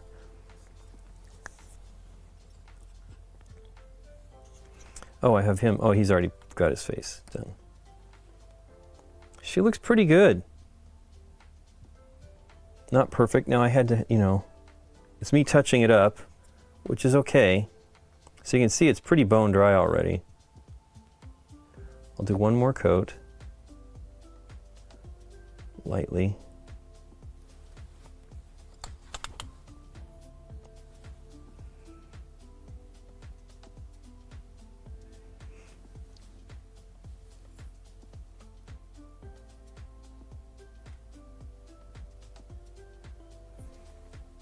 That looks good. Oh, her eyes. It's not going to be great because it's pretty dark. But she's wearing a mask.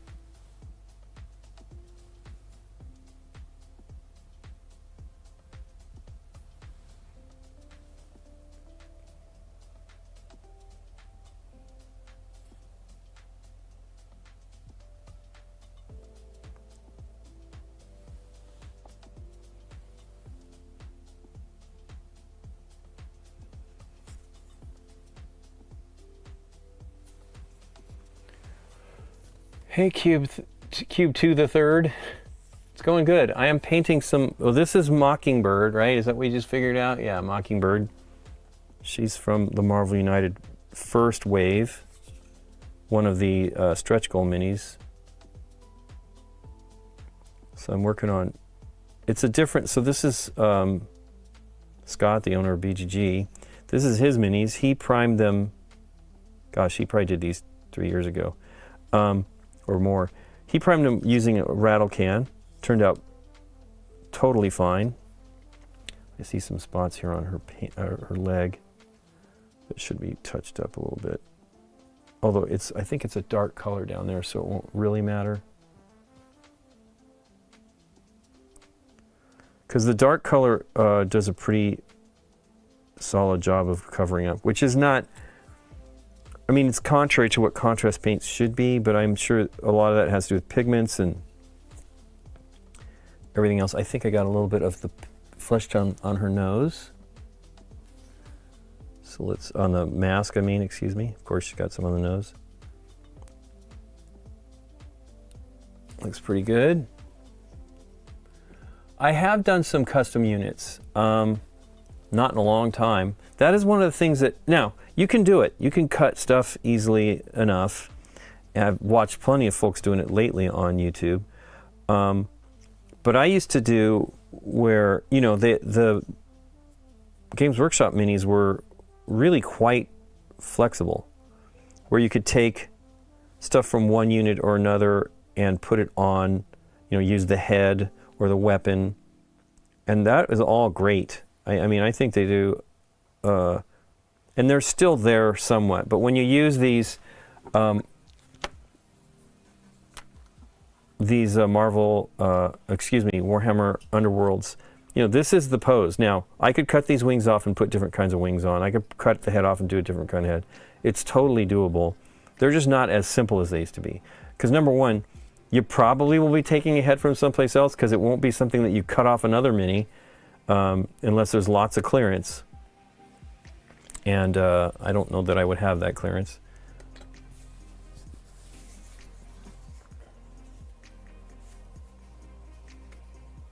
Okay, more liquid. I'm getting dried out. It is windy here. You can hear it really blowing. Okay, so he's mostly done. There's a bit of stuff there that, let me see if I can, let me go get my knife. I really need my knife. I should have another one here, but I don't seem to. I have enough X-Acto knives around.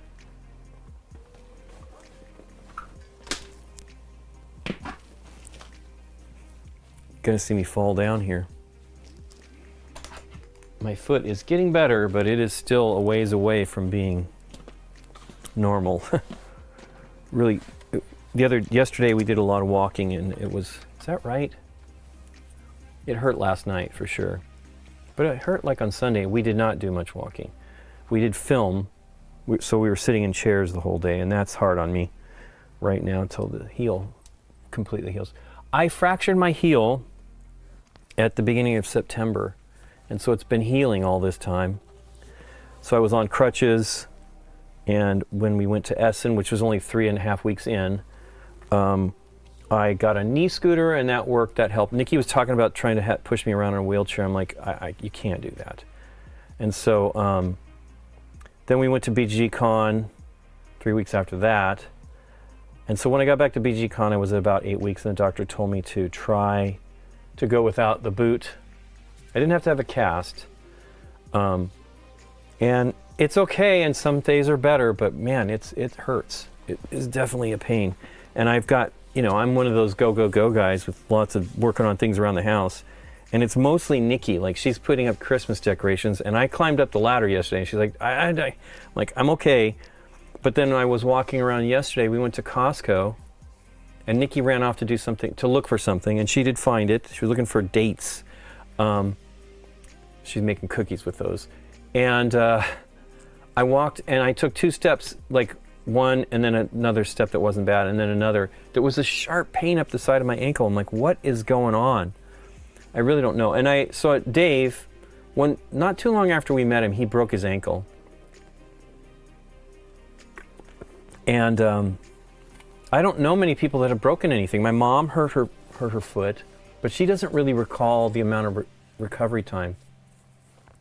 Dave said he was like 8 weeks on the bed, like no getting up. I didn't have that issue. I was able to get up, and I mostly rested and put my, iced it and put wrappings on it and all that stuff. But man, it is just no fun. Yeah, I'd never broken anything. I think I broke a toe, like when I was young. But I'd never broken anything before, and I gotta tell you, it is not fun. My brother broke his arm when we were kids skateboarding, but I don't remember all that, and I don't know what his recovery time was, but Dave said it was a while. He had 2 or 3 months of physical therapy. Now, he said it was mostly because he did nothing. Although I wasn't walking around on it, I'll tell you that. So it wasn't like when we did use the knee scooter in Germany and at BGGCon, my thighs were just, tons of pain the next day if I really went whole hog and went around. But yeah, it's no fun. And it was just silly. Any kind of thinking about it, I would have been able to avoid getting hurt. It's just dumb. Dumb stuff. Well, I was going to paint that, but I can't now. It's got to dry. So yeah, what I did, seriously on YouTube's asking what I did, how I fractured it. So at the beginning of September, we had a massive heat wave. It was 114. And I was out here. I came out here to actually paint minis and work on our screen door. And got to do none of those things. I turned on the lights, turned on the air conditioning, and the power went out. I thought I broke a breaker popped. But I went into the house and everything was on, air conditioning going. So we have solar, and I said 114 degrees. So we had a blackout. And so I went into the house, solar, batteries, everything's going. So I'm like, huh. And then I remember our neighbor who's 86 next door, maybe even 87 now. And I'm like, she absolutely has no air conditioning going because there's no power. I couldn't call her because, her phone is probably a modern cordless phone. And so I went over there, and I went out our front gate, and our front gate is all powered. We have no key. It is something I will be changing. I've been complaining about it. So we're on there's 2 lots on our property, and the people up front added the gate. They wanted to do the gate, and Nikki and I didn't really want it. It's kind of a pain in the neck.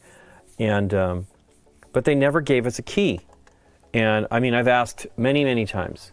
And so I know that it's basically because the guy's a contractor, so they probably just cobbled something together a little bit.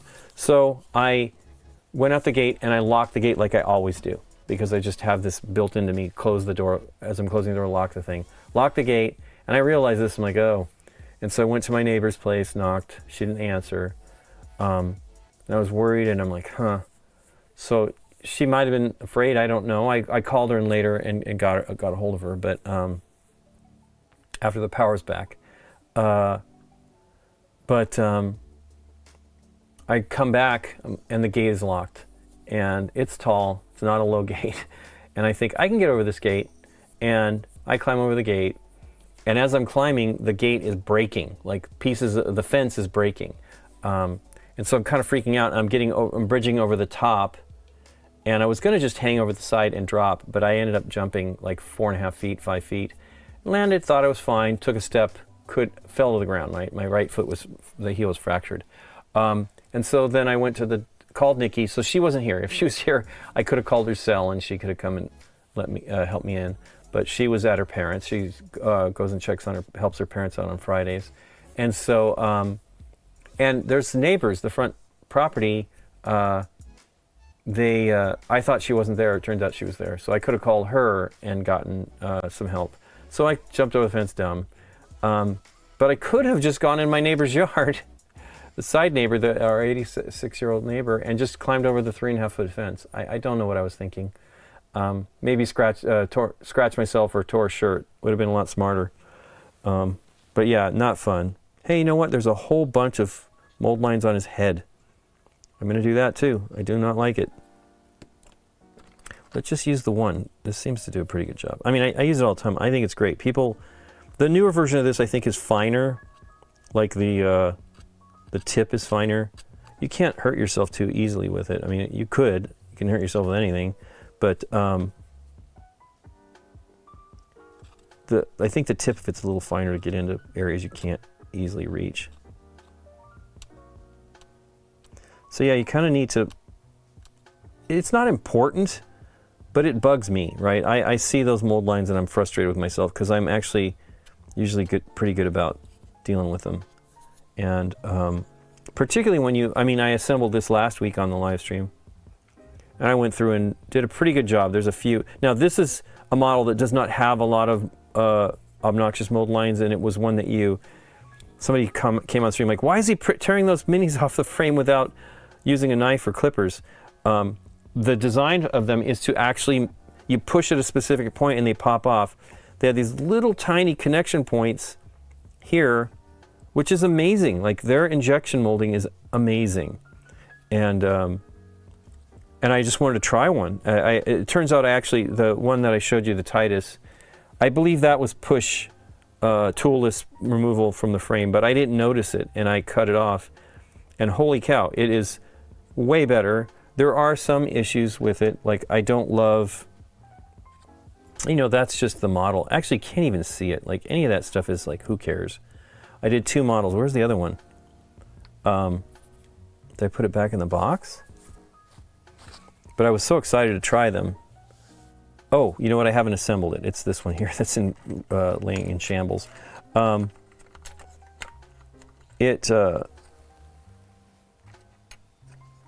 So I haven't cleaned this one. But you can see this is the injection point. These are, let me show you, I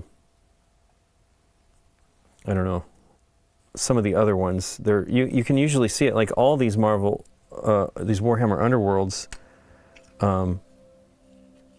See how big that is? That's an injection point that I've smoothed it out pretty good, and it probably won't be very visible. But man, this is just amazing. And I love the idea that you don't need to have tools to do this stuff. And this you can easily solve with just a file, right? It's so small. And there you go. It's really cool, neat stuff. You can tell them, so the minis have a little, let's see if this is visible in here. With these frames, there's a little arrow here. Right here. That's where you're supposed to push. So this was 2 different things in the frame.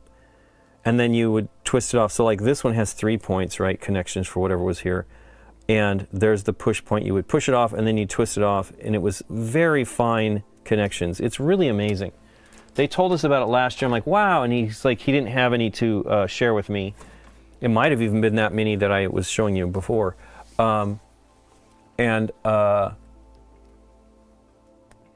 Thinking's overrated. I don't know about that. I really wish I thought about it. But that's pretty smooth. There's some on the side. But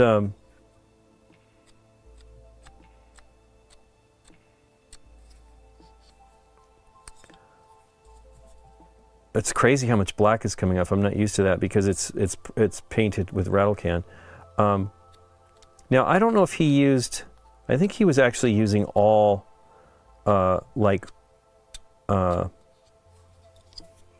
Rust-Oleum, and I'm not sure that that's like the best thing to use. But it was during the pandemic, and he was not going out and buying stuff.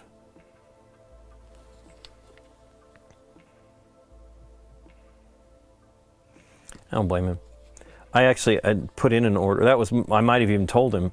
I put in an order to Games Workshop, and of course everybody was buying their stuff online during the pandemic there, and so it took more than a month to get my delivery. I was really bummed too because I was trying to get stuff that I wanted to work on. We did go to some of the local stores, and they kind of didn't let you go in. The GW store that's no longer there, unfortunately. They had you come in the front door, and only one person at a time could be in, and the manager would get what you wanted to look at, which was challenging.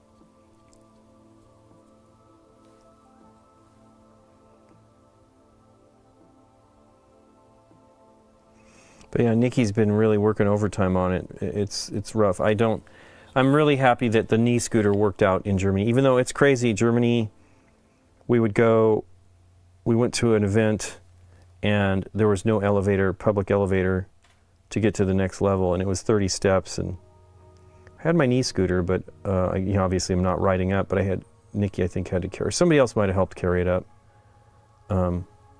Really a bummer.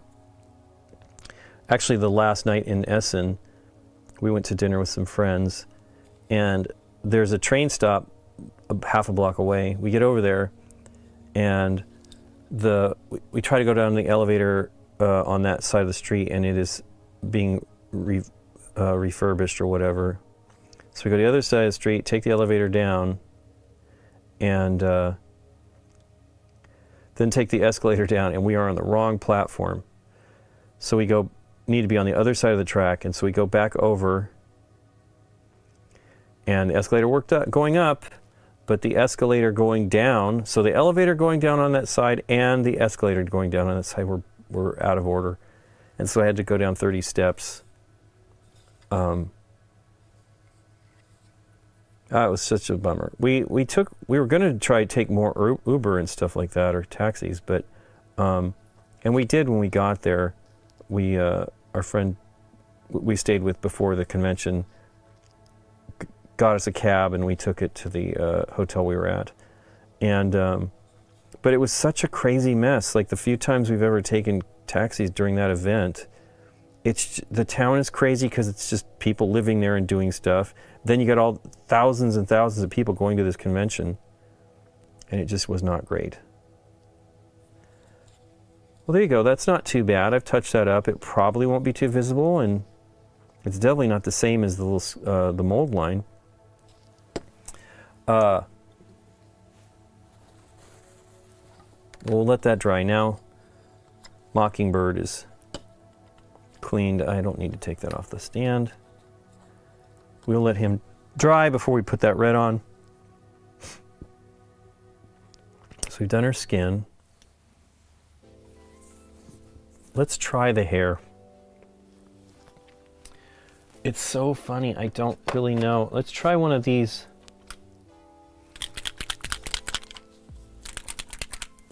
So one of the things I tend to do, yeah, thankfully I didn't actually break anything. It was just a fracture on my heel, but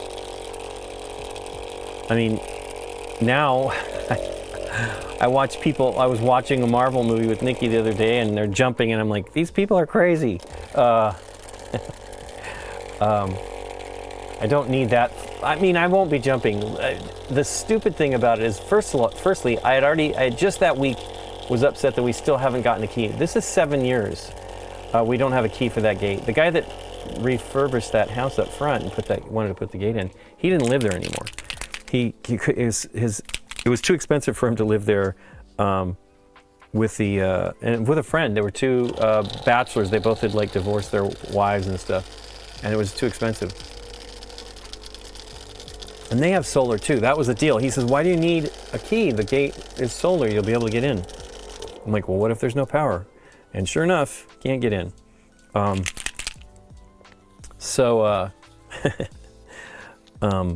That was that week, and then the same thing. We watched something like something on television, or maybe somebody in real life. I can't remember. And it was older people. I don't know how old they were, jumping over something off a fence. Not a fence. That was me. I don't know what it was, but it was. I commented on it and literally jinxed myself. And the other thing is my friend from when I was a kid, young, she was roller skating with her husband. And as they were leaving, I think they're at the roller rink, she's leaving, she fell backwards and landed on both of her arms and broke both her arms that Monday before the Friday that I hurt myself. Well, at least she posted that Monday. And I'm like, oh my gosh. And I was freaking out because I was like, I haven't broken anything. And this has got to be terrible. And then she wrote when Scott posted a picture of me at Target, like in one of the wheelchairs. She's like, oh, it's got to be careful with the braking. And I'm like, oh, I had that happen. I didn't. And I saw yours. I feel bad. Actually, I'm going to need more of this color. I'm going to paint 3 of these. So let's get to it. Let me put some more out. That was honey gold, ancient honey. It's a good color. Wow, helicopters. Big helicopters. That usually means president's moving around or something.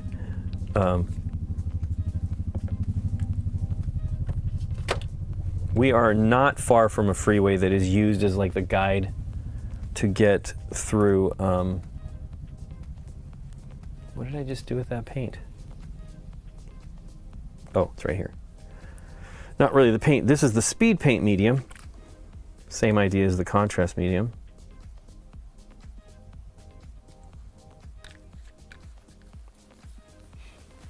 Let's see what we got here. That still may not be enough paint. It's a lot of hair. And I might brighten it up. So one of the things I often do is I paint a highlight underneath the paint. So I mean, essentially, not underneath, but prior to putting the paint on. Now, as you'll see, this one's brighter. This one's probably going to look a lot better. It'll look more blonde. These are very gray. I might need to do a little bit of highlighting underneath. But let's try this one here where it's very bright, see if it's a color we like. You know what? I don't want to use this brush though. It should be okay. So you kind of want to use, all of this brush is actually getting tired, so it's probably okay.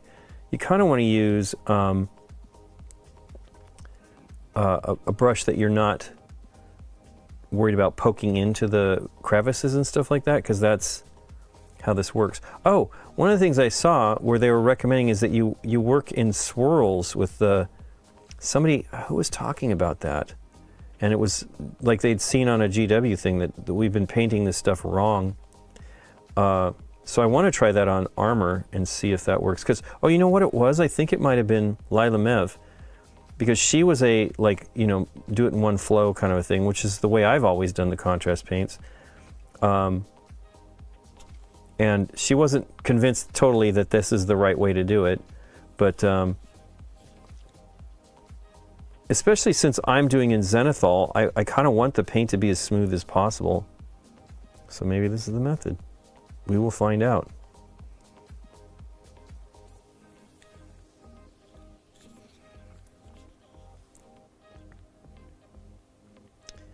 her channel's pretty great because she's really good about telling, I mean, I'm sure they all are, but she's really good about telling, like, I was wrong doing this. And it's helpful, like, to know that what you might have been teaching is incorrect, or just the way you've been doing it. It's not necessarily incorrect. There's probably no wrong way to do anything, but I mean, there are wrong ways. Don't touch the paint once it's on the Mini. Let it dry. But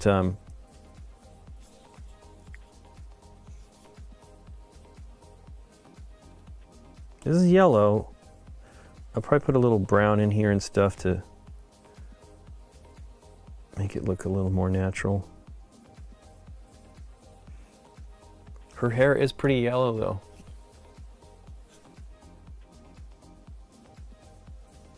But yeah, I want to try the swirling method on some armor, because that's, you know, usually that's where I run into the most trouble. So one of the things you want to do is when you put it on, you want to kind of wick up some of the color with your brush.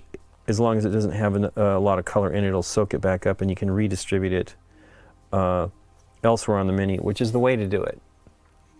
Wow, she has a whole bunch of skin visible. I don't think you can get to it in the Mini. Oh, you know what? That's the thing.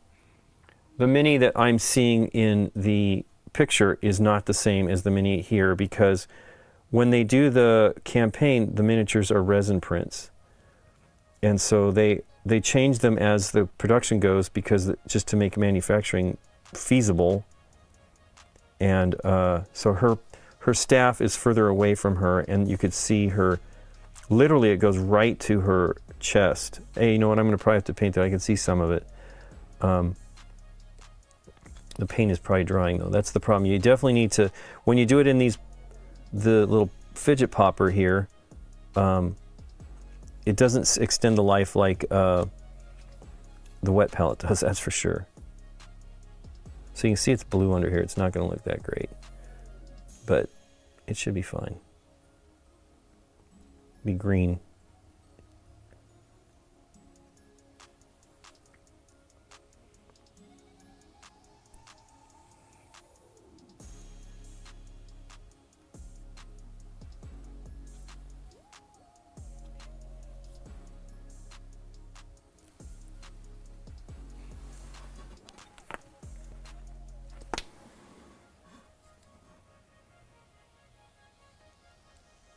Huh.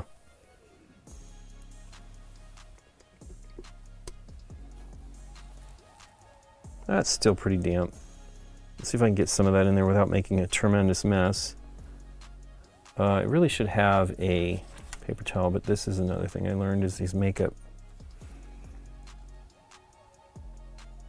things are pretty good.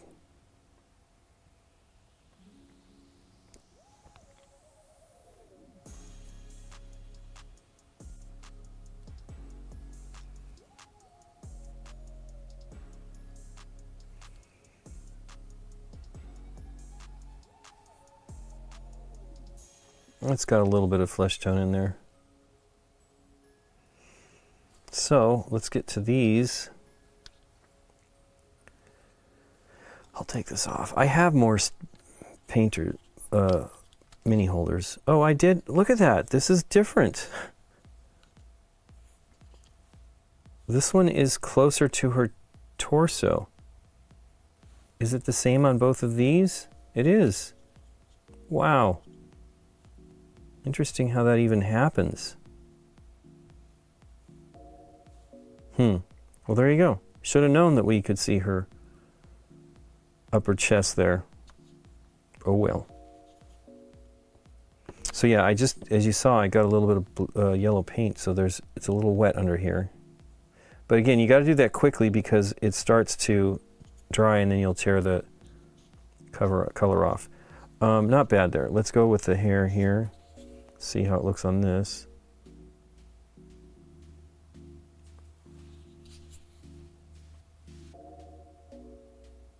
So it's definitely different. It's not as white undercoat.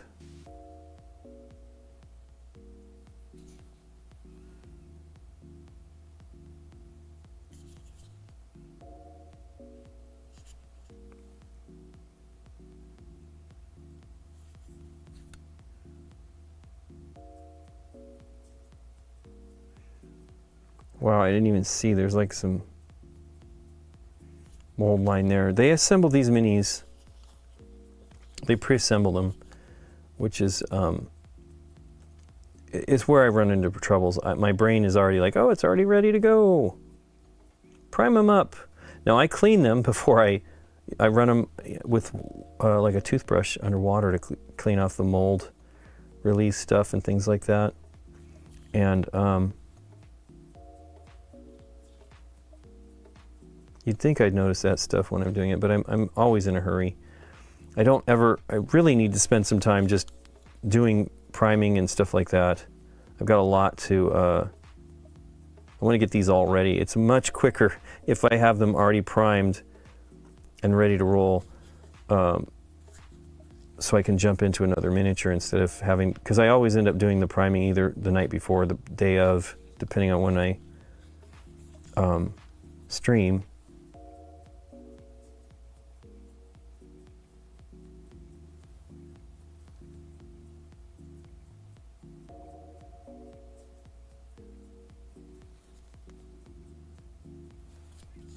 This doesn't look too dark. I mean, it's dark, but it doesn't look that bad.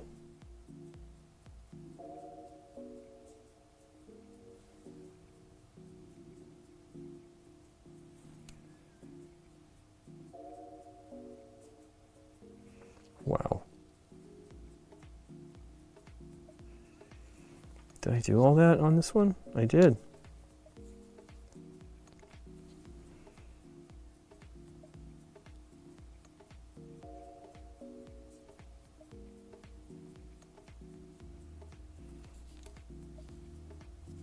Now it's very dark under here because I didn't turn them upside down when I was priming them, and that's not what you're supposed to be doing. I mean, that looks cool. Looks pretty good. It's a little wet there.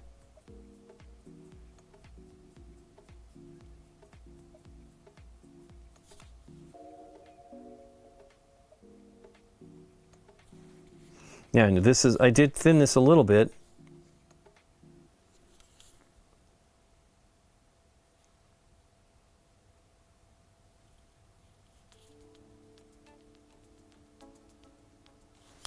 Okay.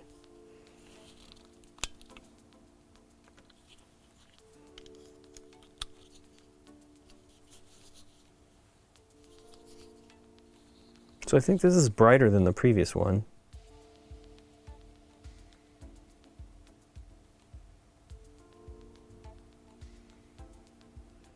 It's crazy. It's so windy. It sounds like cars are driving down our driveway.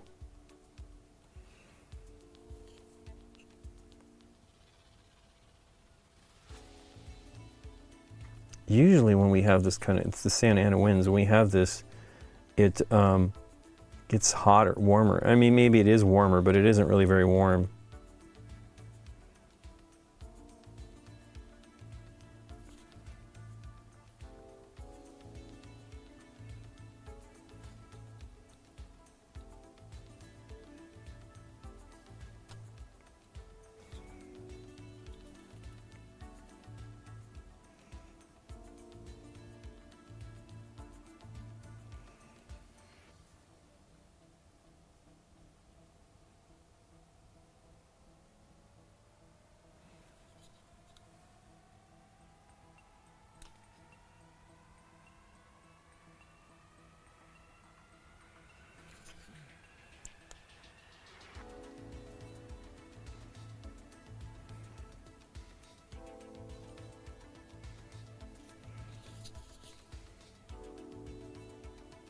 Too much there.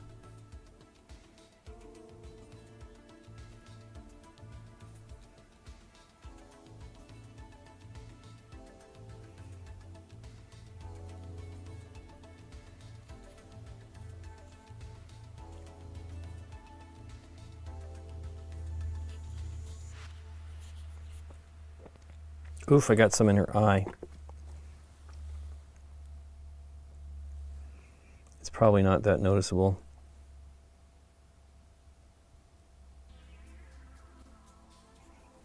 because I'm going to paint her lashes. Those are blonde lashes though, yowza. It's not often that...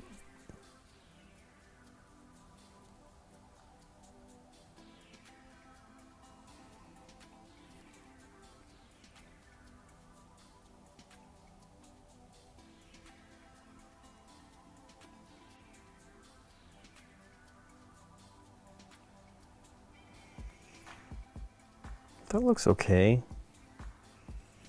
I always feel like the lashes and eyebrows should be darker, but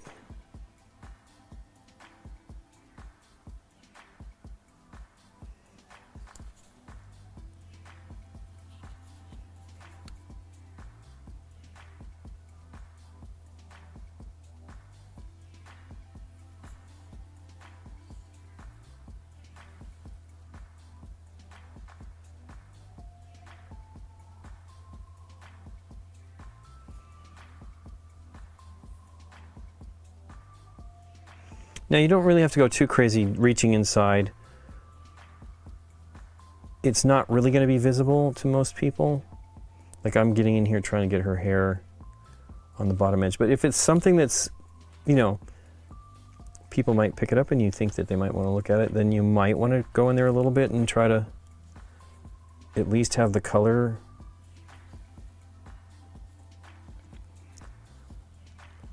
That's not bad. And that's a good color for hair. I mean, it's a little yellow, but it is what the Mini is, for sure. So I might go through and later try to do a little bit of dark. Like they have a little bit of like fold of her hair over here that's a little darker.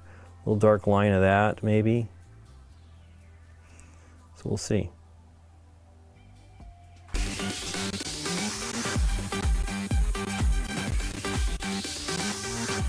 Hey, Random Thoughts 69, thanks for the raid. How you doing? Hope you had fun over there. I am kind of wrapping it up on some Marvel United paint job that I'm doing. Is your palette one of those Bubble Pop toys? It is Cube 2 the third. It is one that I got on Amazon. This was Johan and John. I also have this little one here. I mean, I liked having color being sort of neutral. But this one here was like on a little notebook, and they're great. They really are great. I don't have any to like show you popping out, but it actually pretty easily pops right off once it's dry. This is actually starting to dry out here. And you can see it's just a piece of film that comes right off. Fidget poppers are great. Yeah, I've covered my trash can with games. So I need to get that picked up. So let me paint her eyebrows. How's Daredevil doing? Where's he at? It's funny. Oh, he's laying down. That's why I don't see him. It's drying pretty well. There's a little bit of white there that probably should be there.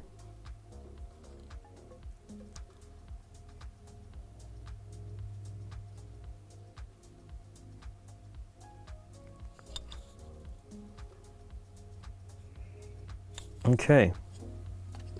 I do wish there was a Karen Page miniature. I thought about taking one of the, I don't have to, unfortunately, of my own, of Jessica Jones. Would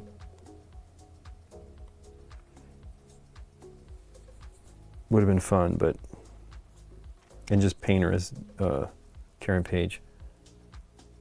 So yeah, you can see here, I didn't clean this. These are, here's two that I did.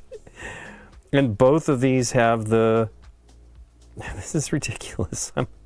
I'm terrible. You got to clean them. Well, I'm going to let these dry before I clean those, and I won't paint that today anyway.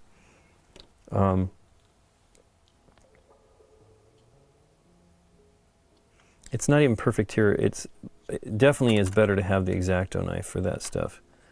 I can get in there. You know, I have it's a very pointed blade, right? So.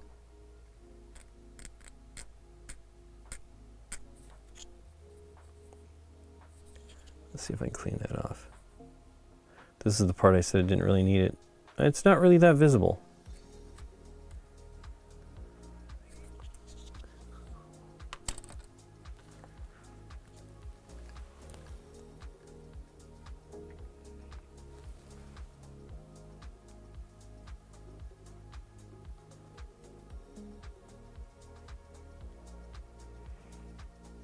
So her face covered pretty well though. The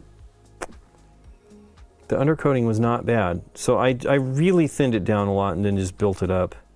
Although I can see here I didn't paint part of her face. So let's touch that up before this dries.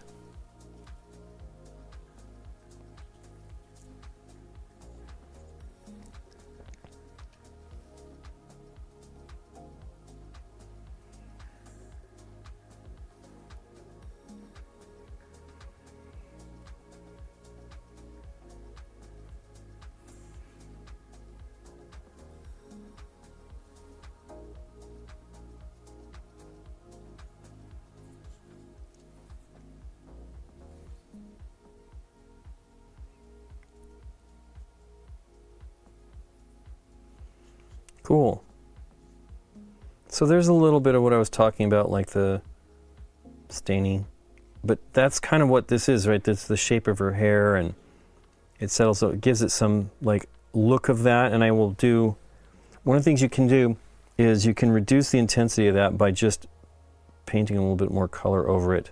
So when I did a cape recently, capes are also a little challenging with the contrast paint, speed paints.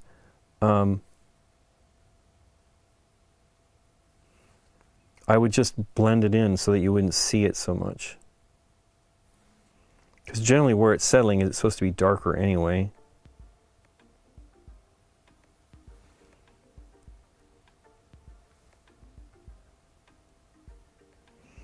Let's just see if this is, we'll darken it up. This is the flesh tone.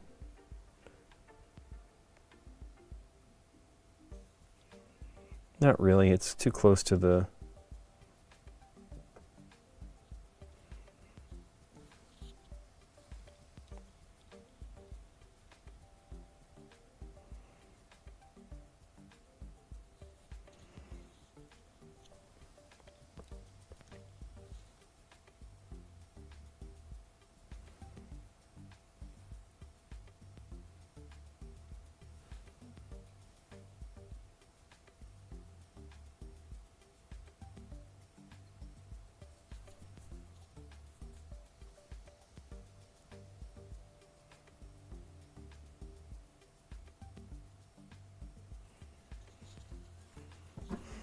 Huh. So let's try to clean those staffs.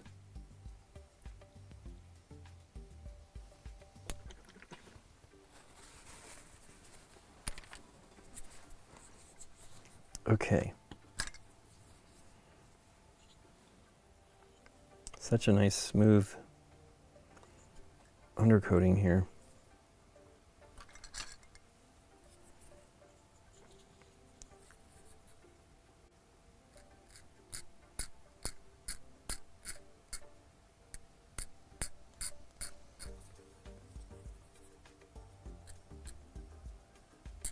It is definitely strange. You can't see it.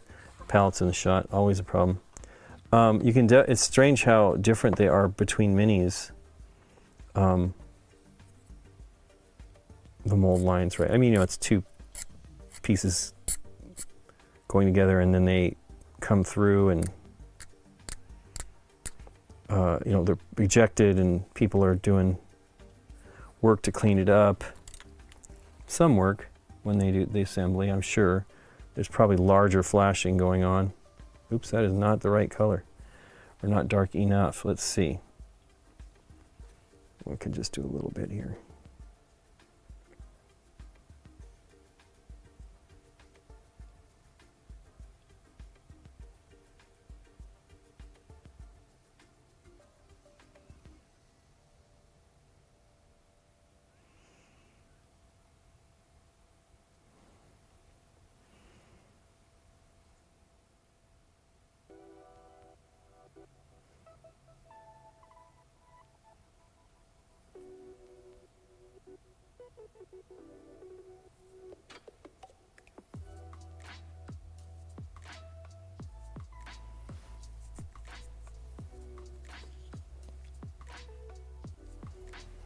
Pretty good. It's less obnoxious. Okay. Yeah, Yeah, really, this is kind of the thing I feel like I should really be paying attention to. It's just weird, like, you know, they definitely assemble these.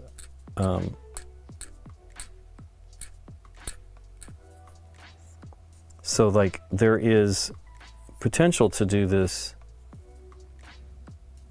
I don't know, it's weird.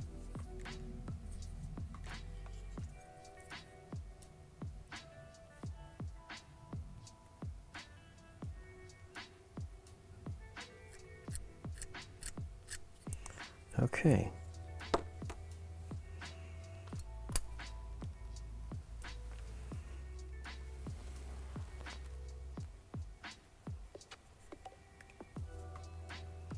Probably should have put a little black on the palette too, because it's definitely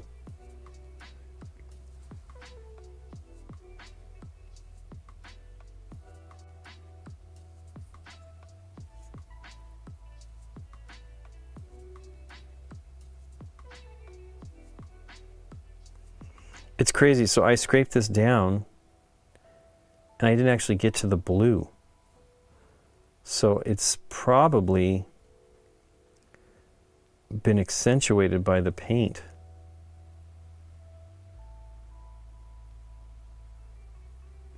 Oh, this one doesn't necessarily look like I actually got it 100% there, so.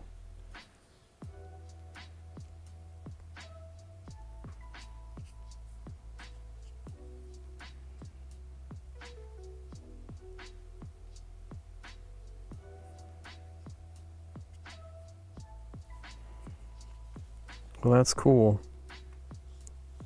Now the staff is darker, so you probably won't even notice it. It does kind of look like they just painted on that edge to I mean, you know, because it's resin printed, so it wouldn't even have that mold line. But they painted that as a kind of a line along that edge, so I could probably get away with that. Okay, where are we at? What time is it? Cannot see the clock on there. 12:45. I got a little bit more time. Okie dokie.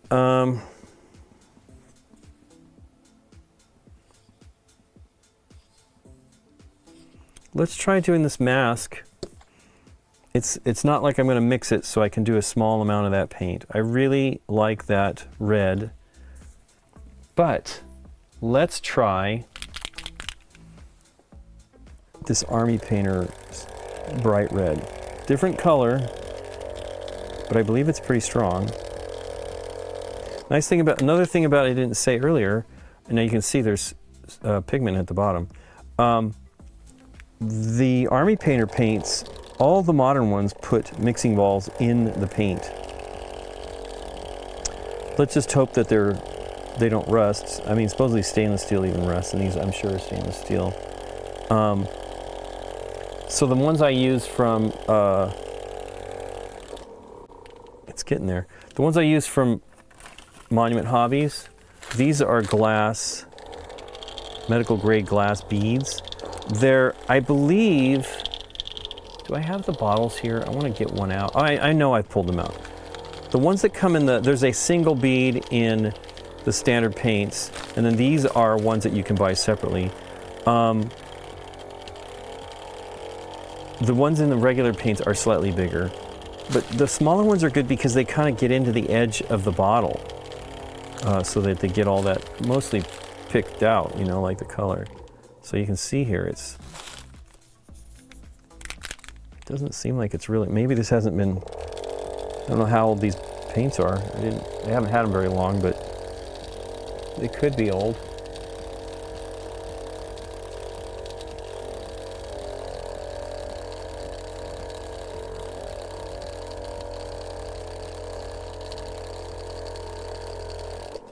So I'm using wow, it really seems like that is not mixing down there. I'm using an agitator. It's called a vortex mixer. And it kind of, you press down on it. It's meant to shake up test tubes. There are ones that are made to do exactly what I'm doing, but people use these to shake up the nail polish, but you know, I think I'd have tennis elbow if I really shook these like they need to be shaken. I'm assuming that this is done, and I don't know, man. That really looks like there's sediment down there, pigment.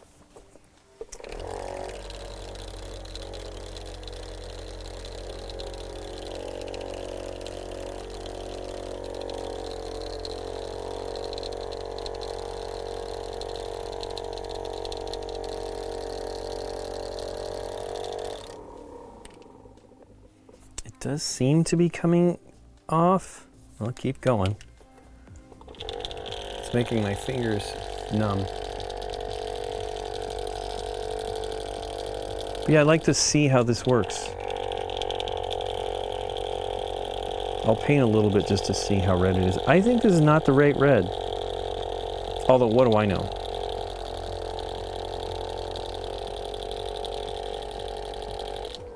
It's called pure red. It is mixing up there. Wow.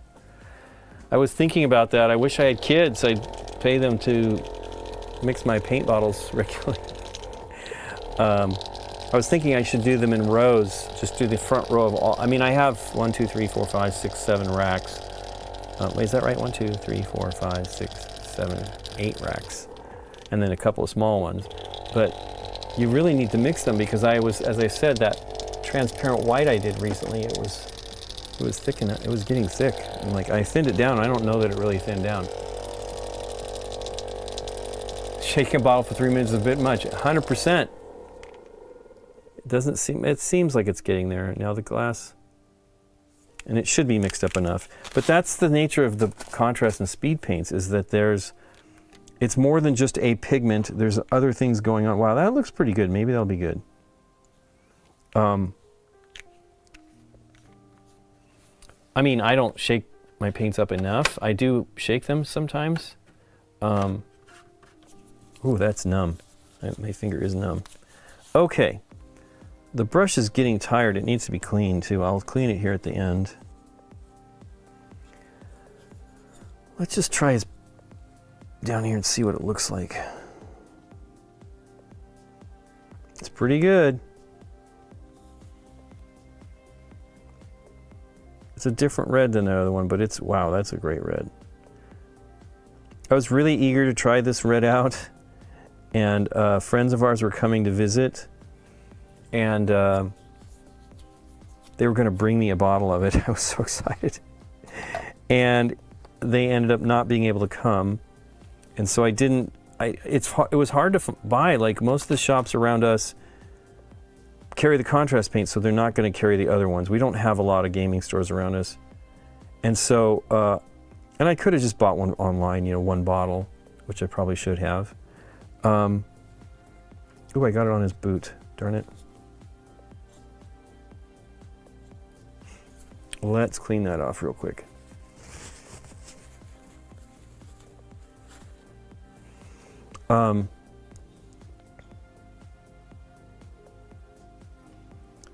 And the store, so the real sad thing, I don't know if I mentioned this on the stream the other day, there's a store in Pasadena that was pretty great. They had Gameology. They had a really nice store in a really very interesting building that was, so when I was studying architecture, I studied what they called case study homes and buildings. And this was one of them. And it's a great building. Building's still there. But we went there last year with Eric Lang and our friend Matt Paquette.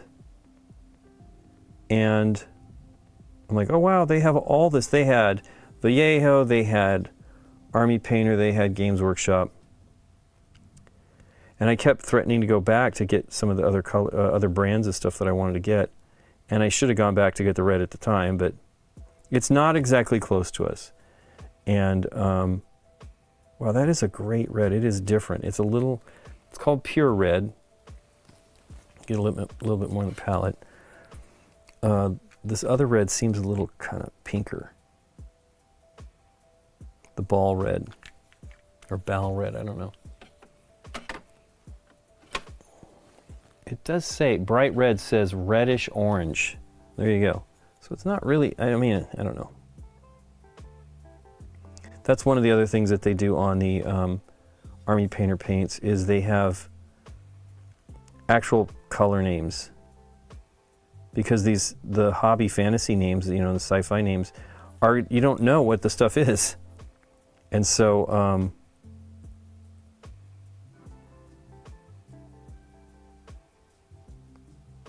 having an actual, like a artist, ooh, I'm getting it on his, oh no, I'm not.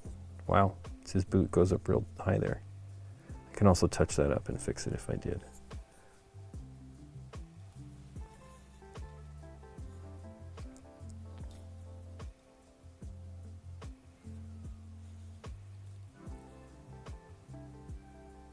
Wow, that looks good on the blue actually.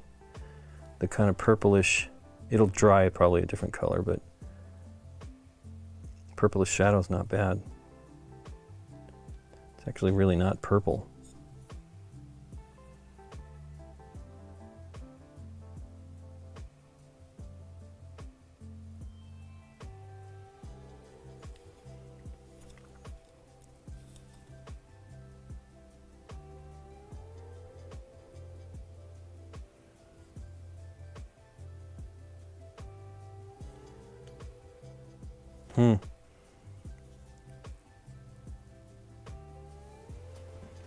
It's a darker color, yeah.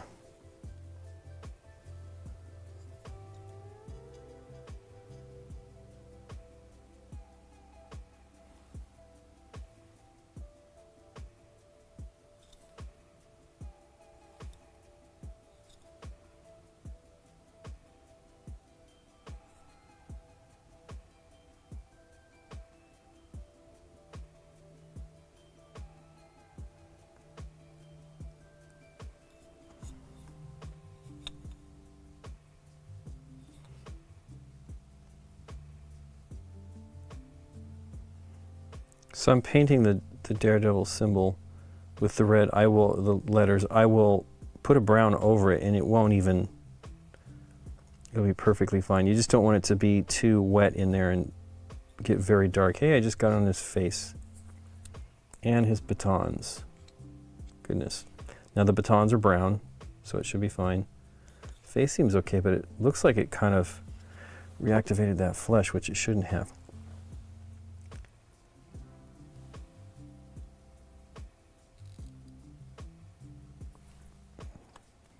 Ooh, I just got it on the chest too. Oof, red. I think I need to clean that brush more. It is, that's the problem. It's part of the problem. It is not clean. So this is a different brand of paint. I'm not used to using them as much. Seems like it's drying on the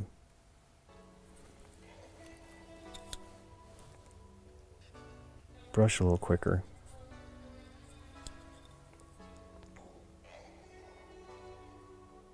Okay, red.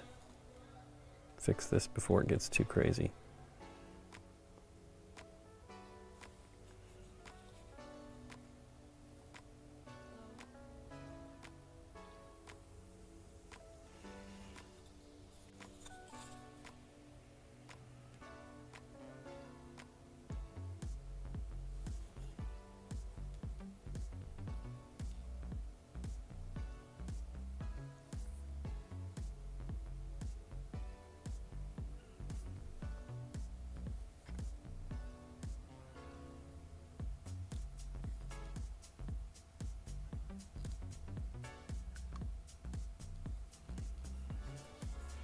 It is kind of an orange, but I like it. I don't really know how Daredevil is so dark. I don't know the intensity of the color. Now, this is not based on the show, it's comics, and that's dark too.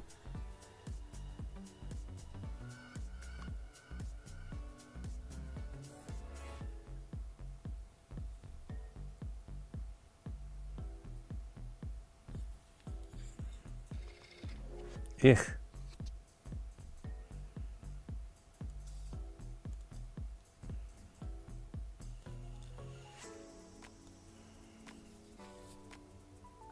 Wow, it is bright. I like it a lot.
But yeah, you can see this is much oranger. I mean, I like this color too, but it's more pink to me.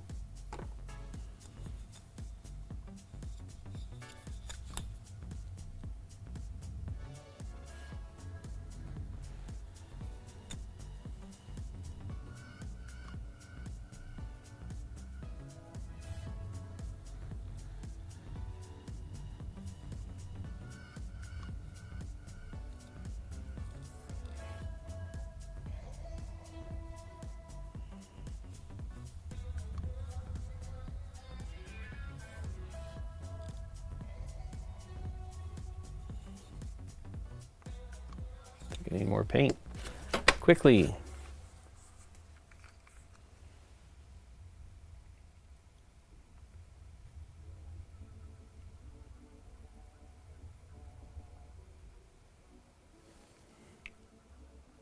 Hey, Francois. It does come in a very small bottle. What is this dirty? Oh, dirty down. Okay, yeah. Those are the, I've not used any of those, the ones that do the, verdigris and the rust and the, I really want to try some of those.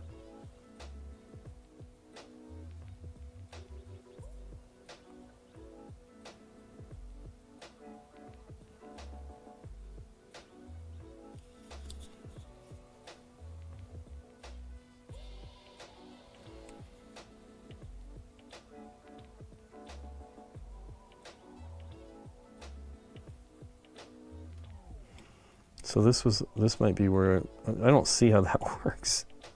Swirl it around here anyway. I wouldn't worry about it though.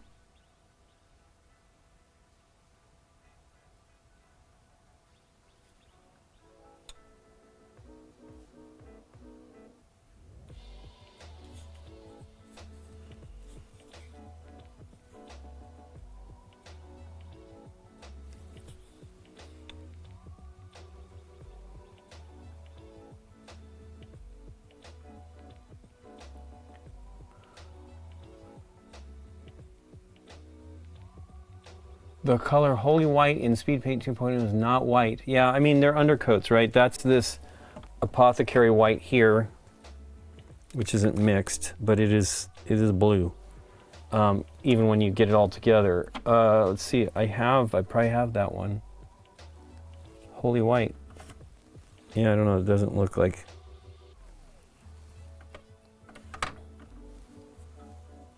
I have not used that one yet, but a lot of the colors go across the brands, they match each other. So it's not really going to be that much difference. Now, formulations make a difference.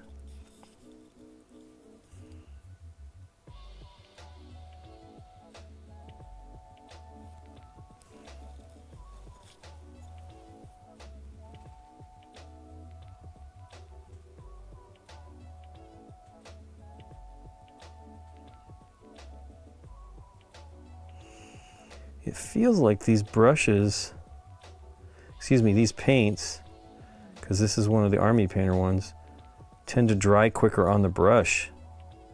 Like my brush feels more clogged than it should with a contrast paint. I don't know.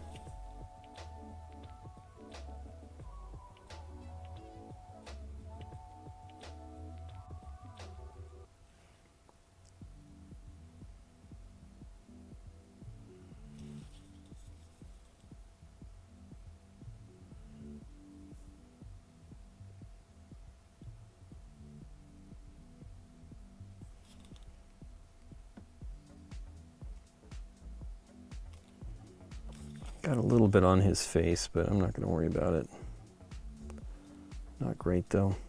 Ooh, just touched his back of the head on my hand.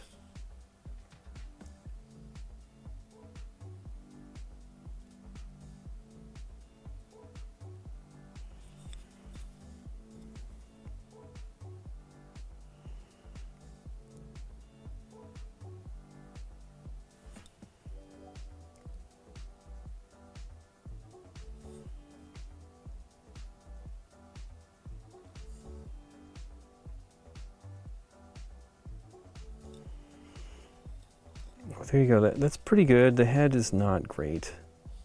Let's look at this one here. I don't need, it's hard. It's a very round, yeah, see, this is not great either. So a little bit of shading in after it's dry will probably help. But yeah, large surfaces, it's tough. Now you can airbrush these and that would come out very smooth. And considering this paint, well, not necessarily this one, but this one, if you can mask it off well, you can get a super smooth finish, and you're using it as a shade, not as a contrast paint. But you can see where I tried to smooth the line across his head, mold line, and it is not. Oh, I got it underneath his mask here to do. I think I need to change brushes. I've been using this one for a little while, and it's getting a very pronounced curve at the tip, and it's working against me today. Sometimes that curve is beneficial, and sometimes it is not. Oops, out of focus. This is in the shot, man. You really can't have that in the shot.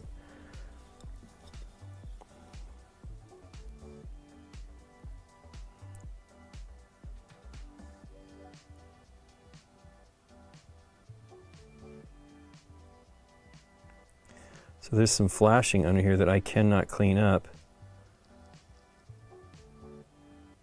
because I think the head is separate. I'm sure the head is separate from the body, and they assemble it. Hey, there's another hair on his face. Let's see if I can get that off.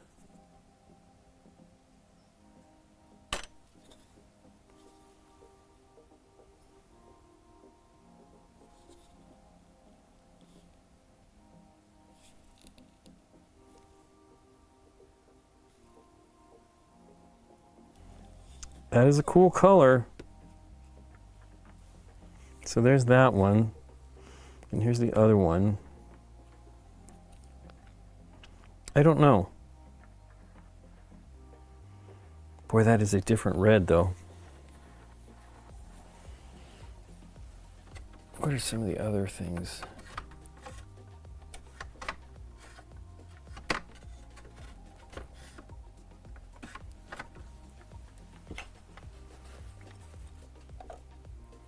I can cover it up with Holy White. Well, those are they're transparent paint, so they're not going to be great. You really do need a good acrylic. I actually need to try this one. This is the matte white. I haven't tried it yet.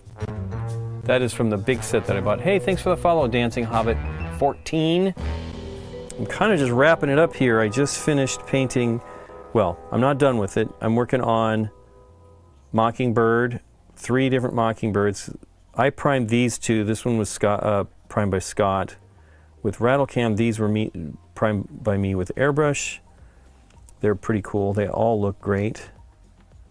Still not done. I only did her face and her hair, not even all of her face. And then I've got this Daredevil I did previously.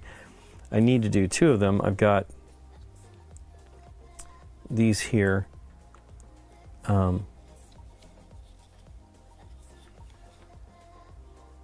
But that's cool. Different red for sure.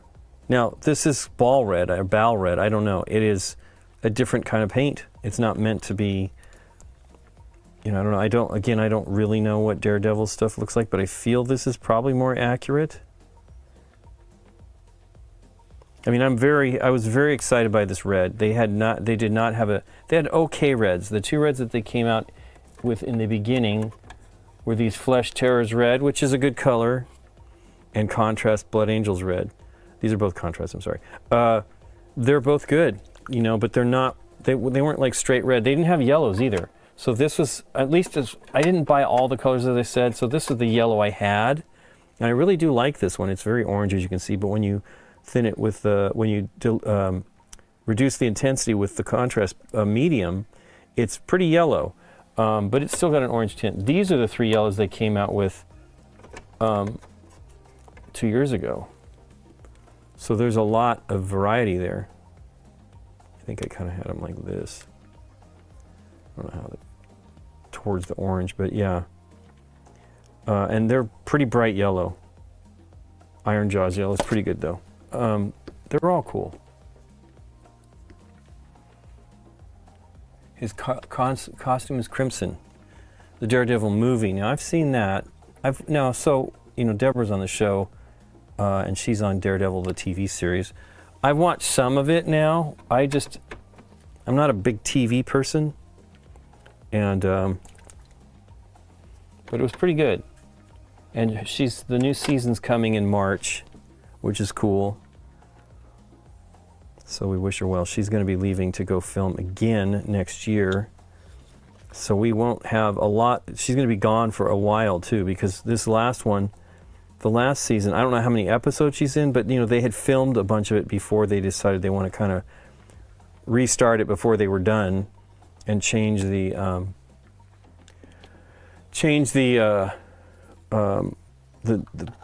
approach of the show. I guess the show was more, obviously there's fighting, but it was a little bit more law, like courtroom drama maybe, I guess. I don't know.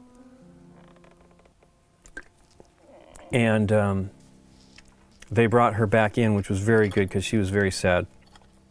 She really wanted to be on the show, and she loved playing Karen Page. So very happy for her. Super cool that they ended up bringing her back. And they brought a bunch of people back. They've got the guy that played Punisher and others. So I'm looking forward to we will need to. I met Deborah after she was done with Daredevil. So I didn't feel. I've watched Deborah in some things. We actually went to go see her in a Shakespeare play 2 years ago, maybe a little over 2 years ago in San Diego. She was in Taming and Shrew. And so she's great, but I just we've had friends that have been actors before, and we just couldn't really watch them. It was terrible too, because you want to support them, but so we started watching that, and it's been great. We'll try to get it done before the new series runs. You haven't watched TV in over 30 years. Well, that's good.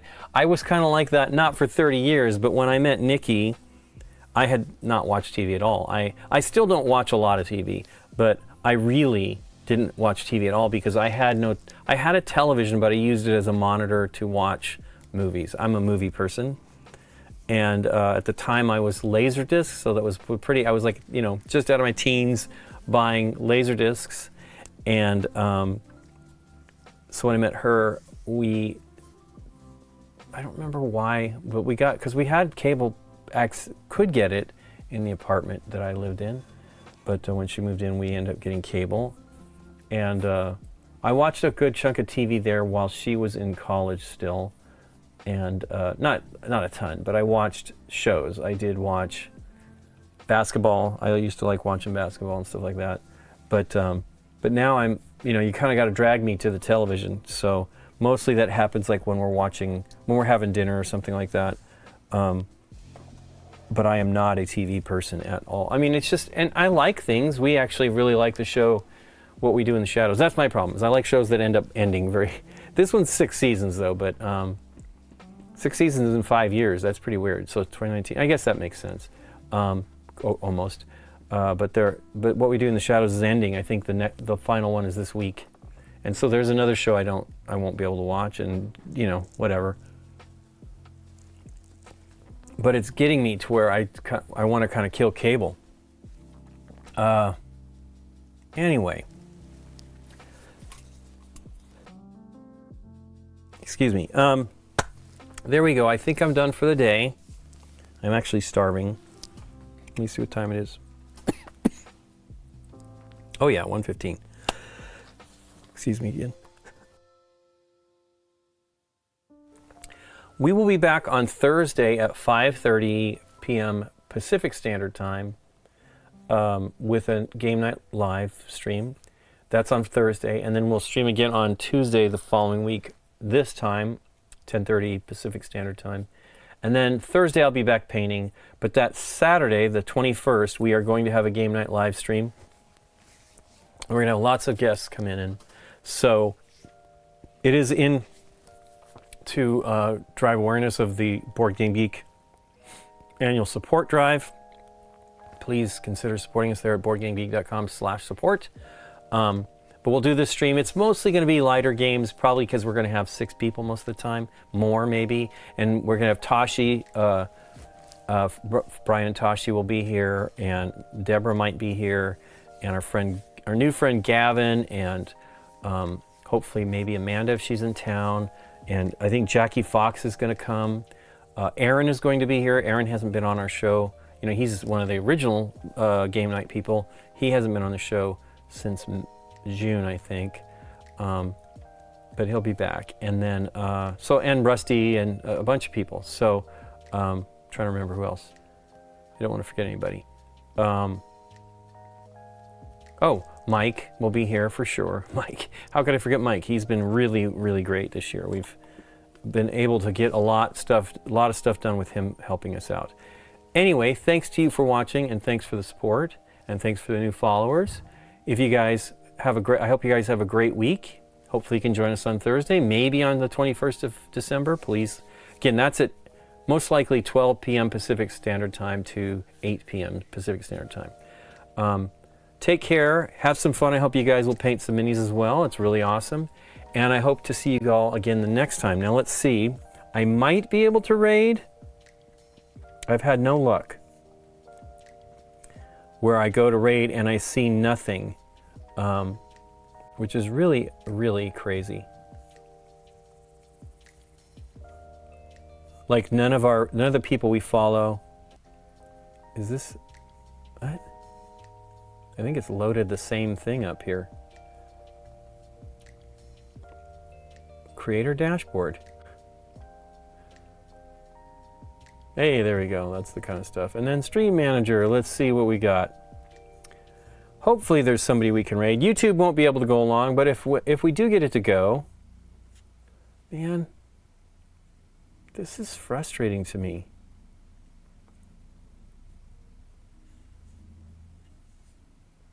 I don't see any of the... Now, it's certainly possible that people aren't streaming. Oh, wow. 57 viewers. They're doing some painting. Paraffin. I don't know. Miniatures and models. I don't know them, though, so I'm kind of averse to... Derek does a great job of following folks, but I don't see any of our people. Anyway, well... We'll just wrap it up. Thank you so much for being here. Thanks for the comments. Thanks for the chat. You guys have a great week, and I hope we get to see you again soon. Bye, everybody.